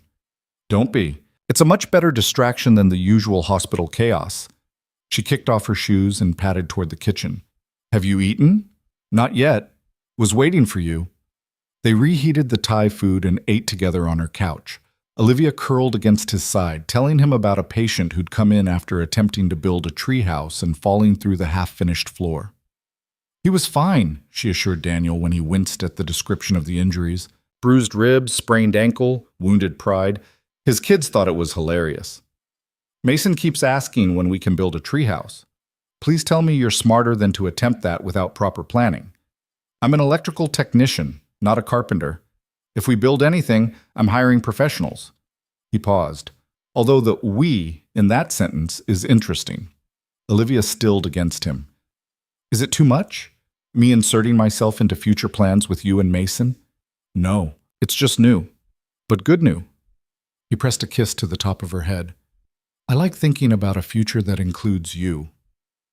"Yeah? Yeah?" His phone alarm went off, reminding him of pickup time. "Damn! I need to get Mason." "Okay." Olivia sat up, and Daniel could see the reluctance in her movement. "Thanks for waiting for me, for being here." "Always." He stood and pulled her up with him, stealing one more kiss before heading to the door. "You working tomorrow?" "Night shift, 7 to 7. Come for dinner before? Mason wants to show you his science project." "I'd love that." Daniel drove to Tommy's house with a stupid grin on his face, collected his son, who was buzzing with excitement about the epic Nerf battle they'd had, and headed home. As they pulled into the driveway, Mason suddenly asked, "Dad, are you happy?" The question caught Daniel off guard. "Of course I'm happy, bud. Why do you ask?" "You just seem different lately, like lighter. You smile more." Daniel glanced at his son in the rearview mirror. "I am happy, really happy. Things are good right now." "Because of Miss Olivia?" "She's part of it, yeah." "Good. I like when you're happy. It's better than when you used to be sad all the time." The observation hit Daniel hard. Had he been sad, or just going through the motions, doing what needed to be done without really living? Maybe Mason was right. Maybe he'd been operating on autopilot for years, and Olivia had woken him up to the possibility of actually feeling again. That night, after Mason was asleep, Daniel sat at his kitchen table with a beer and his laptop, staring at Mason's upcoming birthday party details. 7-year-old birthday bowling party, 15 kids confirmed, pizza, cake, goodie bags. Everything organized and planned. Except he kept thinking about Olivia being there, helping him manage the chaos, laughing with him about the insanity of a room full of excited children. The mental image felt right in a way that made his chest ache. His phone rang. "Olivia." "Can't sleep?" he answered. "Something like that. I keep thinking about earlier, about you being here when I got home." "Good thoughts or bad thoughts?" "Really good thoughts." He could hear the smile in her voice. "I liked having you there, coming home to you instead of an empty house. I liked being there." "Daniel, can I ask you something?" "Anything." "Where do you see this going? Us, I mean. Are we just dating casually, or is this heading somewhere more serious?" Daniel took a breath. This was the question he'd been avoiding asking himself, afraid of the answer. "I don't do casual, Liv. I have a kid. I can't bring people in and out of his life on a whim. So if we're doing this, I need it to be real. I need to know we're working towards something." "What's the something?" "I don't know exactly, but I know I want you in my life long term. I know I think about you constantly. I know that when I picture my future, you're in it." He paused. "Is that too much too fast?" "No, it's perfect. Because I feel the same way." Her voice was thick with emotion. "I'm all in, Daniel. Whatever this becomes, however long it takes, I'm committed to figuring it out with you." Relief flooded through him. "Okay, good." They talked for another hour, discussing boundaries and expectations and fears. Olivia admitted she worried about being a step-parent someday, about whether she'd be good at it or mess everything up. Daniel confessed his terror that she'd wake up one day and realize she deserved better than a package deal with built-in complications. "Stop that," Olivia said firmly. "Stop assuming I'm going to leave. I'm not your ex-wife. I'm not going to bail when things get hard." "How can you be so sure?" "Because I've already seen you at your worst, and I'm still here. I've seen you stressed and exhausted and overwhelmed, and I didn't run. Why would I start now?" It was a fair point. She'd been there through sleepless nights when Mason was sick, through work emergencies and family drama and all the mundane chaos of his life, and she'd stayed. Maybe it was time to stop waiting for her to leave and start trusting that she meant what she said. The next 2 weeks passed in a blur of work, parenting, and stolen moments with Olivia. Daniel found himself looking forward to her night shifts because it meant she'd stop by for dinner beforehand, bringing light and laughter into his house before disappearing into the darkness to save lives. He started leaving his porch light on every night she worked, a silent signal that he was thinking of her, waiting for her to come home safely. Mason's birthday approached with increasing excitement and chaos. The bowling alley was booked, the cake was ordered, an elaborate dinosaur creation that had cost more than Daniel wanted to admit. Goodie bags were assembled. The guest list had somehow grown from 15 to 20 kids despite Daniel's attempts at crowd control. 3 days before the party, Olivia showed up at his door at 10 at night, still in her scrubs, looking wrecked. "What happened?" Daniel asked immediately, pulling her inside. Can I just be here for a while? I don't want to talk about it yet." "Of course." He led her to the couch, and she curled against him, shaking slightly. He held her, one hand stroking her hair, waiting for her to be ready. 20 minutes later, she finally spoke. "We lost 3 people tonight. Car accident, whole family, parents and their teenage daughter. The son survived. He's in ICU, but everyone else," her voice broke. "They came in together, and we worked on all of them simultaneously, and I watched them all slip away within an hour of each other." Daniel's arms tightened around her. "I'm so sorry." "The worst part was the son. He kept asking for his mom, and I had to tell him she was in surgery when really she'd just died. I couldn't tell him the truth yet, not while he was so unstable. I had to lie to a kid who'd just lost everything." "You did what you had to do to keep him calm." I know, but it doesn't make it easier." She looked up at him with red-rimmed eyes. "Do you ever just want to quit? Walk away from everything because it's too hard?" "Every other day," Daniel admitted. "But then I look at Mason and remember why I keep going. What's my why? What's the point of doing this job if I can't save the people who need it most?" "You can't save everyone, Liv, but you save the ones you can, and that matters. It all matters." She was quiet for a long moment, then said, "That son, the one who survived, he's going to wake up tomorrow and learn his entire family is gone, and there's nothing I can do to fix that for him." "No, but you kept him alive. You gave him a chance to grieve and heal and eventually rebuild. That's not nothing." Olivia buried her face against his chest. "I don't want to go home. Can I stay here tonight?" "Always, you know that." He settled her to the guest room again, brought her water, and found a clean t-shirt for her to sleep in. But when he turned to leave, she caught his hand. "Daniel, will you stay with me, just until I fall asleep? I don't want to be alone with my thoughts." He hesitated for only a second before kicking off his shoes and climbing onto the bed beside her, staying on top of the covers. She immediately curled into him, her head on his chest, one arm around his waist. "Thank you," she whispered. "For what?" "For being my safe place. For letting me fall apart without judgment. For understanding when I need you. That's what people do when they care about each other. They show up." "Is that what this is? Caring about each other?" Daniel knew what she was really asking. They'd been dancing around the word for weeks now, both feeling it but neither brave enough to say it first. "I think it's more than that," he said quietly. "I think I'm falling in love with you, Olivia Grant. I think I've been falling for a while and I'm tired of fighting it." She lifted her head to look at him, tears streaming down her face. "You mean that?"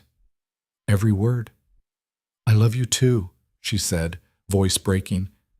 "I've loved you for months, maybe longer. I just didn't know how to tell you." Daniel cupped her face in his hands and kissed her, slow and deep and full of promise. When they broke apart, Olivia was smiling through her tears. "Stay," she said. "Don't leave after I fall asleep. Just stay. I'm not going anywhere." They settled back into position, and Daniel felt her gradually relax against him, her breathing evening out as exhaustion finally won. He should have left once she was asleep, should have gone back to his own room, but her words echoed in his mind, "Just stay," and he found he couldn't make himself move. So he stayed, holding the woman he loved while she slept, and somewhere in the early hours of the morning, he drifted off too. He woke to sunlight streaming through the windows and the sound of small footsteps in the hallway. His eyes flew open in panic, and he carefully extracted himself from Olivia's arms, praying Mason wouldn't. The door burst open. Mason stood there in his pajamas, staring at them with wide eyes. "Dad? Why are you sleeping in Miss Olivia's room?" Olivia stirred awake, saw the situation, and her face went pale. Daniel sat up quickly, trying to look casual. "Miss Olivia had a really hard night at work, buddy. I was just keeping her company until she fell asleep, and I guess I fell asleep too." "On her bed?" "On top of the covers," Daniel clarified, as if that made a difference. "Fully clothed, nothing inappropriate." Mason looked confused. "What's inappropriate mean?" "Never mind. Why don't you go downstairs and start on breakfast? I'll be down in a minute. Can Miss Olivia make pancakes?" "Maybe later, bud. Give us a few minutes." After Mason thundered back downstairs, Daniel turned to Olivia, who was sitting up and running her hands through her tangled hair. "I'm sorry," he said. "I should have left before he woke up." "It's fine. We were just sleeping. Nothing wrong with that." Try explaining that nuance to a 7-year-old. Olivia laughed despite the awkwardness of the situation. "We'll figure it out, like we figure out everything else." Downstairs, they found Mason already pouring cereal, looking thoughtful. Daniel braced himself for questions, but his son just said, "Are we still doing bowling for my birthday?" "Of course. Day after tomorrow, remember?" "Good. I told Miss Olivia she has to come." "I wouldn't miss it," Olivia assured him. The party day arrived with chaos and noise, and exactly the kind of controlled mayhem Daniel had anticipated. 27-year-olds hopped up on sugar and excitement, running around a bowling alley like they'd been set loose from captivity. Parents stood in clusters, making small talk and occasionally wrangling their offspring back toward the lanes. Olivia was there through all of it, helping Daniel manage the pizza distribution, the cake cutting, the goodie bag handouts. She didn't try to act like a parent or take over. She just supported him, handled the things he couldn't get to, and kept Mason smiling. At one point, Daniel caught her teaching a group of kids how to properly hold a bowling ball, demonstrating the stance with exaggerated seriousness that had them all giggling. His chest tightened watching her, thinking about how naturally she fit into this role, how effortlessly she'd become part of their lives. "That your girlfriend?" one of the other dads asked, nodding toward Olivia. Daniel smiled. "Yeah, she is." "Lucky man. She's great with kids." "Yeah," Daniel agreed. "I really am." As the party wound down and parents started collecting their exhausted, sugar-crashed children, Mason ran up to Daniel and threw his arms around him. "Best birthday ever, Dad. Thank you." "You're welcome, buddy. Did you have fun?" "So much fun. And Miss Olivia was here the whole time, just like I wanted." He pulled back to look at Daniel seriously. "You should marry her." Daniel choked. "What?" "Miss Olivia. You should marry her. Then she'd be here all the time and we'd be a real family." Several nearby parents looked over with interest, and Daniel felt heat creeping up his neck. "Mace, it's too soon for that kind of talk." "Why? You love her, right?"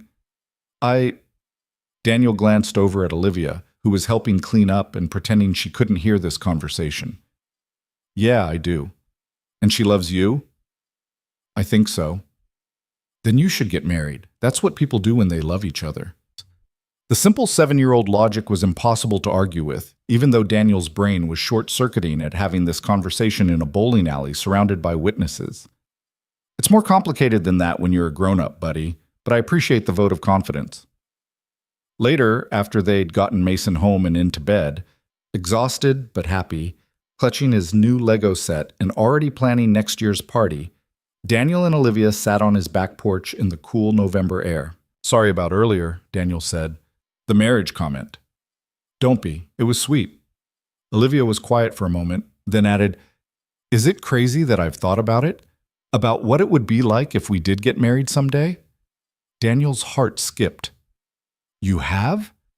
Of course I have. I love you, Daniel, and I love Mason.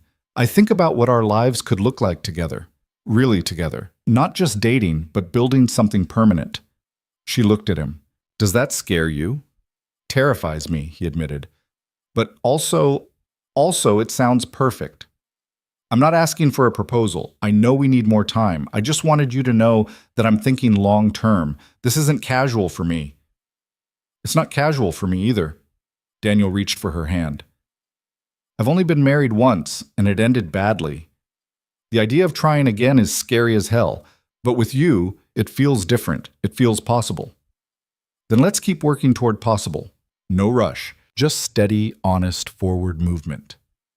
They sat in comfortable silence, hands intertwined, looking up at the stars. From inside the house, they could hear the faint sound of Mason's sound machine, the hum of the refrigerator, all the ambient noise of home. I should go, Olivia said eventually, though she made no move to stand.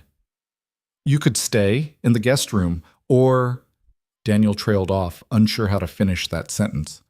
Or with me, in my room, just sleeping, he added quickly, like the other night. I liked having you there. Olivia's smile was soft in the darkness. I'd like that too. They went inside quietly, checking on Mason one more time before heading to Daniel's room. There was something deeply intimate about the simple act of getting ready for bed together. Olivia borrowing his t-shirt again, washing her face in his bathroom, pulling back the covers on what was becoming her side of his bed. They climbed in together, and Olivia immediately curled into him, her head on his chest, one leg thrown over his. This okay? She asked. More than okay. He pressed a kiss to her forehead. Thank you for today, for being there, for making Mason's birthday perfect. Thank you for including me, for letting me be part of this. You are part of this, part of us. I hope you know that. I'm starting to. They fell asleep like that, wrapped around each other. And when Daniel's alarm went off the next morning, he woke to find Olivia still in his arms, her hair spilling across his pillow, and morning sunlight painting everything gold. She stirred, opened her eyes, and smiled. Morning? Morning, beautiful. We should probably get up before Mason finds us again. Probably. But neither of them moved. Eventually, they heard footsteps in the hallway, and Olivia quickly slipped out of bed and into the guest room just seconds before Mason knocked. Dad, can we have birthday leftover cake for breakfast? Absolutely not. Nice try, though. As they headed downstairs to make actual breakfast, Daniel caught Olivia's eye across the kitchen and felt something settle deep in his chest. This was his life now. This beautiful, complicated, imperfect life with a woman he loved and a son who adored her, and the promise of more mornings like this stretching out ahead of them. The fear was still there, fear of messing this up, of history repeating itself, of losing what they'd built. But it was quieter now, drowned out by something stronger. Hope. 3 weeks after Mason's birthday, the first real test of their relationship arrived in the form of a phone call that made Daniel's blood run cold. It was a Tuesday evening. Olivia was at the hospital on another night shift, and Daniel had just settled Mason into bed when his phone rang. The number was unfamiliar, but something made him answer. Is this Daniel Hayes? A woman's professional voice asked. Yes. Who's this? This is Sarah Mitchell from Denver General Hospital. I'm calling about Olivia Grant. She's listed you as her emergency contact. The world tilted. What happened? Is she okay? She was involved in an incident at the hospital. A patient became violent and she was injured. She's stable, but she's asking for you. Daniel's hands were shaking. I'm on my way. Which floor? Emergency department. Ask for me at the desk. He hung up and stood frozen for a moment, his mind racing. Olivia was hurt. Someone had hurt her. She needed him. But Mason was asleep upstairs, and he couldn't just leave him alone. Daniel called Mrs. Chen, his voice tight with barely controlled panic. I need you to come over right now. It's an emergency. Olivia's in the hospital. I'll be there in 5 minutes. Those 5 minutes felt like hours. Daniel paced his living room, checking his phone obsessively, fighting the urge to just grab Mason and run. When Mrs. Chen finally arrived, He barely waited for her to get through the door before he was explaining and leaving, his truck peeling out of the driveway faster than was probably safe. The hospital was a 15-minute drive that Daniel made in 10. He parked illegally and ran through the emergency entrance, finding the desk and gasping out Olivia's name. Sarah Mitchell appeared, a middle-aged woman with kind eyes and tired lines around her mouth. "Mr. Hayes, follow me." She led him through a maze of hallways to a private room. "She has a concussion and some bruising. We're keeping her for observation, but she should be fine. The patient who attacked her is in custody." Daniel barely heard the explanation. He pushed past her into the room and stopped short at the sight of Olivia sitting on the hospital bed, one side of her face swollen and discolored, her left arm in a sling. "Oh my God," his voice cracked. Olivia looked up, and despite the injuries, she smiled. "Hey, sorry to scare you." He crossed to her in 3 strides and very gently pulled her into his arms, mindful of her injuries. She melted against him, and he felt her start to shake. "I'm okay," she whispered. "I'm okay. I'm okay." But she wasn't okay. Daniel could feel her trembling, could hear the fear underlying her repeated assurances. He held her carefully, one hand stroking her hair, until the shaking subsided. "What happened?" he asked quietly. Olivia pulled back and took a shaky breath. "Patient came in high on something. Meth, we think. He was paranoid, aggressive. We were trying to sedate him, and he lashed out. Caught me across the face with his elbow, then grabbed my arm and twisted before security could restrain him." "Jesus, Liv." "I've had worse shifts," she said, but her attempt at humor fell flat. Don't minimize this. Someone hurt you. It's part of the job. It happens. That doesn't make it okay." Daniel cupped her uninjured cheek gently. "You scared the hell out of me. When they called and said you were hurt..." His voice broke, and Olivia's eyes filled with tears. "I'm sorry. I didn't want them to call you, but they insisted since you're my emergency contact. I didn't want you to worry." "Of course I'm going to worry. I love you." The words came easily now, natural as breathing. "And seeing you like this, knowing someone hurt you, and I wasn't there to protect you, you can't protect me from my job, Daniel. This is what I do. This is the risk I take." "I know, but that doesn't mean I have to like it." They were quiet for a moment, Daniel sitting on the edge of the bed, Olivia leaning against him. A nurse came in to check her vitals, gave them a sympathetic smile, and left again. "Can you leave?" Daniel asked. "Come home with me?" "They want to keep me overnight. Concussion protocol, but tomorrow morning, assuming everything looks good, I can go." "Then I'm staying here with you." "Daniel, you have Mason. You can't..." "Mrs. Chen is with him. He's fine. I'm not leaving you alone in a hospital room." Olivia started to protest, then seemed to realize it was pointless. "Okay. Thank you." Daniel spent the night in an uncomfortable chair beside her bed, dozing fitfully while nurses came and went, checking on Olivia every few hours. Around 3 in the morning, she woke from a nightmare with a gasp, and he was immediately at her side. "I'm here. You're safe. I'm right here." She clung to him, crying quietly. "I keep seeing his face. Keep feeling him grab me.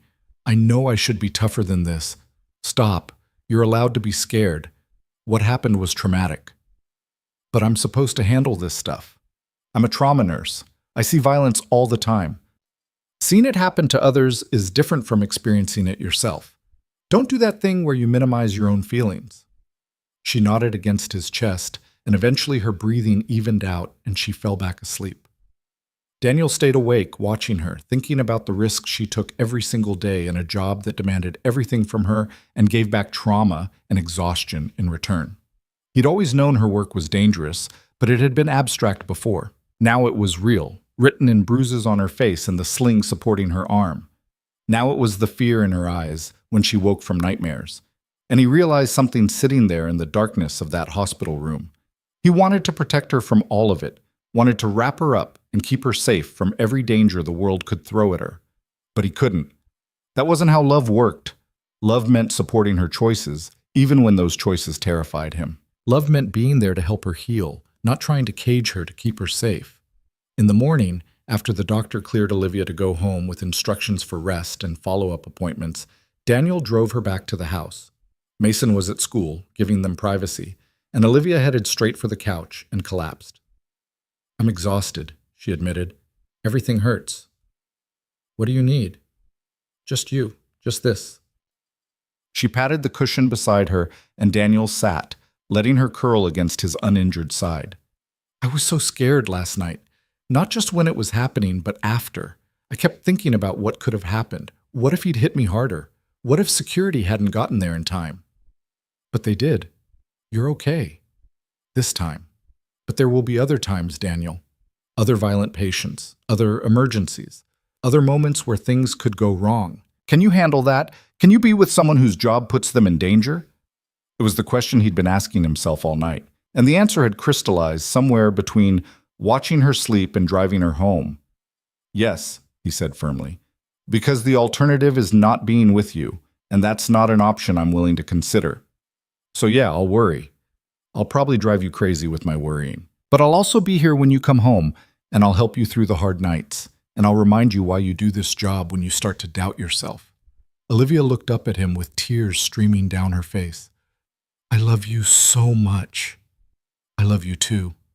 More than I thought I could love anyone again. He kissed her forehead gently. Now close your eyes and rest. I'll be right here. She fell asleep within minutes, and Daniel sat there holding her, thinking about the future they were building together. It wasn't going to be easy. There would be more scares, more nights like this, more moments where he'd have to reconcile his need to protect her with her need to live her own life. But they'd figure it out, together. His phone buzzed with a text from Marcus.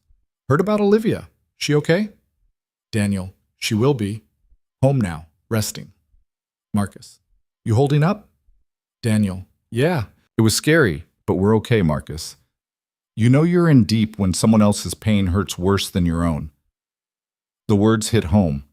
Daniel was in deep, completely, irrevocably in love with this woman who'd crashed into his carefully ordered life and made everything messy and complicated and infinitely better. Over the next few days, Olivia stayed with Daniel while she recovered. She tried to protest, insisting she could manage alone, but Mason had other ideas. Miss Olivia has to stay here, he announced firmly when she suggested going home. You're hurt, and we need to take care of you. Right, Dad? Absolutely right. So Olivia surrendered and let them fuss over her. Mason brought her drawings from school and insisted on reading her his favorite books. Daniel made sure she took her pain medication on schedule, brought her ice packs for the swelling, and generally hovered until she threatened to smack him with her good arm. I'm not going to break, she said on the third day, when Daniel tried to stop her from getting up to use the bathroom by herself.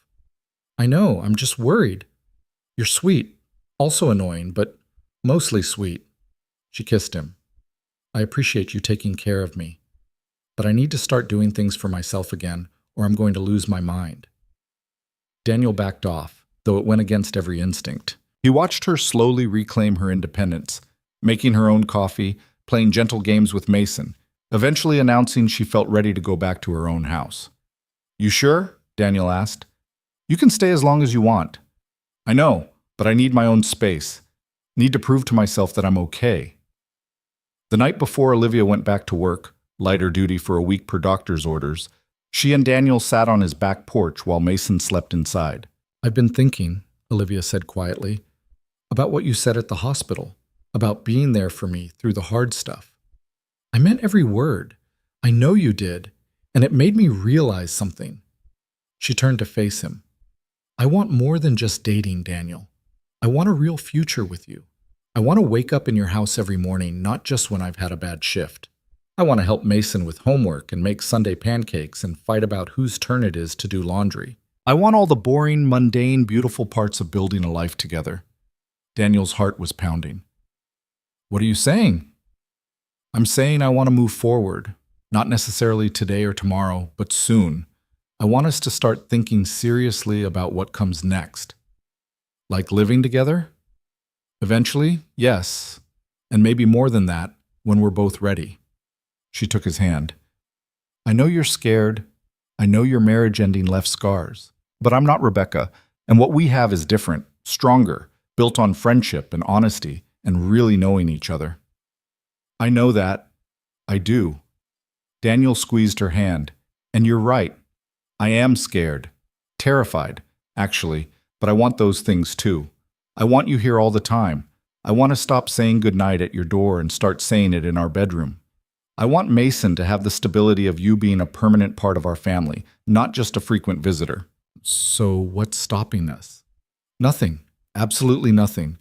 He pulled her close and kissed her, pouring everything he felt into it. Love and hope and commitment and the promise of a future neither of them had to face alone. When they broke apart, Olivia was smiling through happy tears. So we're really doing this? We're really doing this. But slowly, carefully, making sure Mason's on board every step of the way. Of course, he's the most important person in this equation. As if summoned by the mention of his name, the back door opened and Mason appeared in his pajamas, rubbing his eyes. Can't sleep, he mumbled. Bad dream. Daniel stood and scooped him up, even though he was getting too big for it. What was the dream about? You and Miss Olivia went away and didn't come back. Olivia's face crumpled and she reached out to stroke Mason's hair. We're not going anywhere, sweetheart. We're right here. But promise? Promise, Daniel and Olivia said in unison. They brought Mason back to bed together, taking turns reading him another story until his eyes grew heavy. As they tiptoed out of his room, Daniel caught Olivia's hand. He needs this, he said quietly. Needs you to be permanent, not temporary. Kids can sense when adults are holding back. Then let's stop holding back. 2 weeks later, on a Sunday morning, while making pancakes, Daniel brought it up with Mason. Buddy, Miss Olivia and I want to talk to you about something important. Mason looked up from his chocolate chip arrangement duties, eyes wide. Are you getting married? Daniel laughed. Not quite yet. But we want to know how you'd feel about Miss Olivia moving in with us, living here all the time instead of just visiting. The smile that spread across Mason's face was pure sunshine. Really? She'd be here every day? Every day, Olivia confirmed. I'd have my own room at first, but I'd be part of this family officially. Would that be okay with you? That would be awesome. Mason threw his arms around her waist. Can we paint your room? And can you teach me more origami? And will you come to all my school stuff? Yes to all of that, Olivia said, hugging him back. This is going to be a team effort, all three of us together. Like a real family. Like a real family, Daniel agreed, feeling his chest swell with emotion. They spent the rest of November planning the logistics. Olivia gave notice to her landlord that she wouldn't be renewing her lease. She and Daniel talked through boundaries and expectations, making sure they were on the same page about finances, parenting, household responsibilities. It wasn't romantic or glamorous, but it was necessary. The unsexy foundation work that stable relationships were built on. Olivia started moving her things over gradually, one carload at a time. Mason helped enthusiastically, treating each box like buried treasure. They transformed the guest room into Olivia's space, though both Daniel and Olivia knew she'd probably end up in his room most nights anyway. The first morning she woke up in the house as an official resident, Daniel found her in the kitchen at 6 a.m., making coffee and looking out the window at the sunrise. Hey, he said softly, wrapping his arms around her from behind. What are you doing up so early? Couldn't sleep. Kept thinking about how much my life has changed in 4 months. She leaned back against him. In September, I was convinced I'd spend the rest of my life alone. Now I'm living with you, helping raise an amazing kid, and happier than I ever thought possible. No regrets? Not a single one. She turned in his arms and kissed him. This is everything I wanted and didn't know how to ask for. Same here. Daniel rested his forehead against hers. Thank you for being patient with me, for not giving up when I was too scared to see what was right in front of me.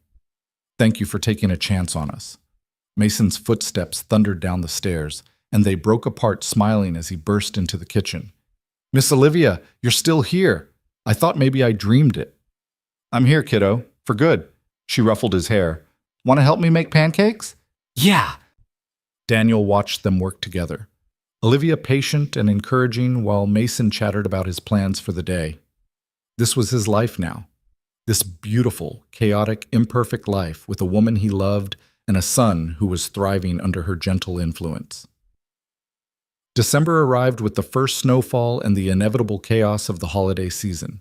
Daniel and Olivia navigated their first Christmas together, blending traditions and creating new ones. Rebecca called to say she couldn't make it home for the holidays after all. And while Mason was disappointed, Olivia stepped in seamlessly, making sure he still felt special and loved.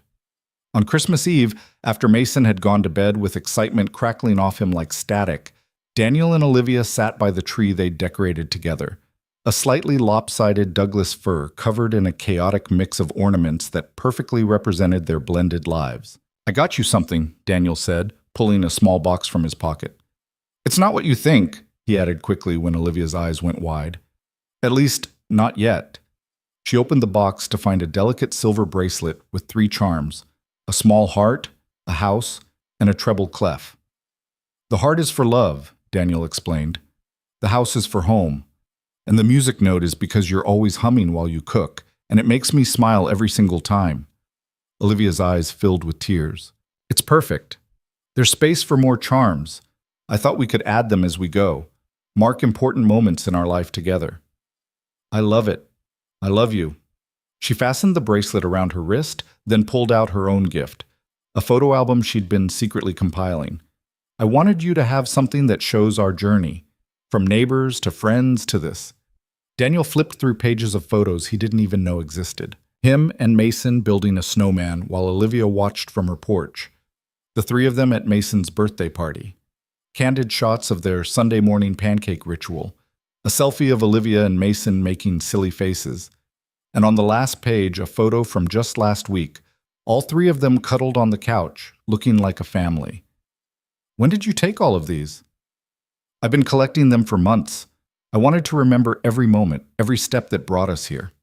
Daniel set the album aside and pulled her into his arms. "Marry me." Olivia froze. "What?" "I know I said the bracelet wasn't a proposal, and it's not. This is." He pulled back to look at her. "I don't have a ring yet. I wanted to wait, do this properly, but sitting here looking at these photos, thinking about our life together, I don't want to wait. I want to marry you, Olivia. I want you to be my wife, Mason's stepmom, my partner in everything. Will you marry me?" Tears were streaming down her face. "Are you sure? Really sure?" "I've never been more sure of anything in my life." "Then yes. Yes, absolutely yes." They kissed, and it felt like sealing a promise they'd been making to each other in small ways for months. When they finally broke apart, they were both laughing and crying. "We should probably tell Mason," Olivia said. "He's going to be so excited. First thing in the morning. Let him have one more Christmas Eve as just a kid. Tomorrow, he can wake up to the best present ever, the knowledge that you're going to be his mom for real." They stayed up late that night, talking about the future they were going to build together. Small wedding, probably in the spring. Olivia would adopt Mason if Rebecca agreed to it. Maybe they'd have more kids someday. Or maybe Mason would be enough. A bigger house eventually, with room for everyone to grow. But the details didn't matter as much as the certainty that whatever came next, they'd face it together.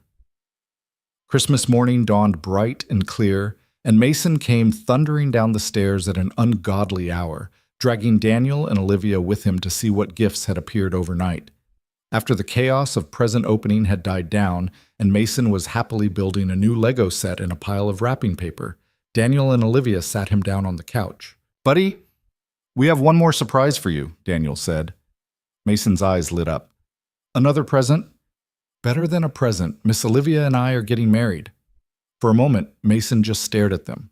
Then he launched himself at Olivia, hugging her so hard she nearly fell over. "You're going to be my real mom?" he asked, voice muffled against her shoulder. Olivia's voice was thick with emotion. "If you want me to be, then yes. I'd be honored to be your mom." "I want that. I want that so much." He pulled back to look at her seriously. "Can I call you Mom?" "Whenever you're ready. There's no rush." "I'm ready now." He tested it out. "Mom, it sounds right." Daniel watched them, his heart so full it felt like it might burst. This was everything he'd been afraid to hope for, a second chance at love, at family, at happiness. And it had been right next door the whole time, waiting for him to be brave enough to reach for it. That evening, after a day of celebration and too much food, and Mason finally crashing from the excitement, Daniel and Olivia stood on the back porch looking at the stars.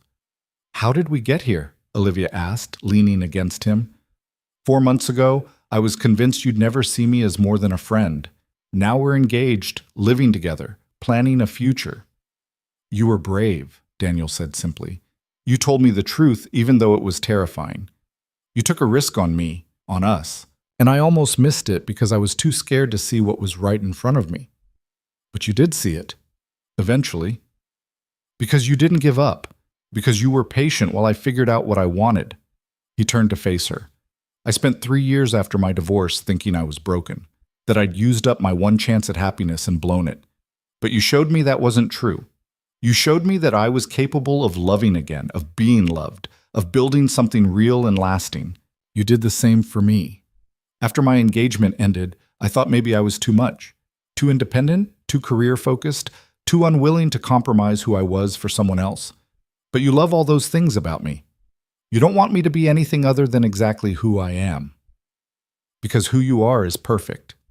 They kissed under the stars, two people who'd found each other in the most ordinary way possible. As neighbors, as friends, as two lonely souls who'd been brave enough to reach across the small strip of lawn separating their houses and say, "I see you." The wedding happened in April, on a perfect spring Saturday with cherry blossoms blooming and the sun warm but not hot. It was small and intimate, just close family and friends gathered in the backyard Daniel and Olivia now shared. Mason stood between them as they exchanged vows, his small hands holding both of theirs, beaming with pride at being part of the ceremony. Daniel's vows made Olivia cry. He talked about how she'd saved him without even knowing he needed saving, how she'd shown him that love didn't have to be complicated or painful, how she'd made their house a home just by being in it. Olivia's vows made everyone cry. She promised to love Mason as her own, to build a life with Daniel based on honesty and partnership, to never stop fighting for what they'd created together. When they kissed as husband and wife, Mason cheered loudly, and everyone laughed through their tears. The reception was simple: good food, better company, and a playlist that kept everyone dancing until the sun set. Daniel watched Olivia twirl around the yard with Mason, both of them laughing, and felt a peace settle over him that he'd been chasing for years. His brother found him standing there and clapped him on the shoulder. "You did good, man. Really good." "I got lucky," Daniel said. "Nah. You were smart enough to recognize a good thing when you found it and brave enough to hold on to it. That's not luck. That's growth." Later, as the party wound down and guests started to leave, Daniel and Olivia stood in the doorway of their home, together, waving goodbye. "Ready for this?" Daniel asked. "The rest of our lives starting right now?" "I've been ready since the moment you walked over to my house asking for help picking out a shirt," Olivia said, smiling. "I've been ready since I realized I was falling for my best friend and didn't know how to tell him. I've been ready since you finally kissed me and I knew we were going to be okay. We're more than okay, we're everything." Mason appeared at their feet, still in his little suit, looking exhausted but happy. "Can we have pancakes tomorrow for our first breakfast as a real family?" "Absolutely," Olivia said, scooping him up. "Chocolate chip?" "Obviously." They went inside together, closing the door on the party and the noise and stepping into the quiet warmth of their home. Daniel watched Olivia carry Mason upstairs to bed, listened to their voices as she helped him into pajamas and read him a story, and felt gratitude so profound it was almost painful. He'd been given a second chance, a chance to love and be loved, to build a family, to create a life worth living. And he'd almost missed it because he'd been too afraid to take the risk. But Olivia had been patient. She'd waited for him to catch up, to realize what she'd known all along, that they were meant for this, for each other, for the beautiful, messy, ordinary, extraordinary life they were building together. Years later, when people asked them how they'd met, Daniel and Olivia would smile and say they'd been neighbors, just two people living side by side until one day they realized they wanted to live together. It wasn't a dramatic story or a fairy tale romance. It was something better. It was real. It was patient. It was built on a foundation of friendship so solid that when love finally arrived, it fit perfectly into the space that had been waiting for it all along. And every Sunday morning, without fail, they made pancakes together while Mason, and eventually his little sister Emma, created chaos with chocolate chips. Daniel would catch Olivia's eye across the kitchen and remember that first awkward conversation about which shirt to wear, how she'd looked at him with eyes full of feelings he'd been too blind to see. Now he saw everything, saw her completely, loved her endlessly. And somewhere in the ordinary magic of Sunday mornings and bedtime stories and stolen kisses when the kids weren't looking, Daniel Hayes found what he'd been searching for his whole life. Home. Not a place, but a person. Not a destination, but a journey taken hand in hand with someone who chose him every single day, just as he chose her.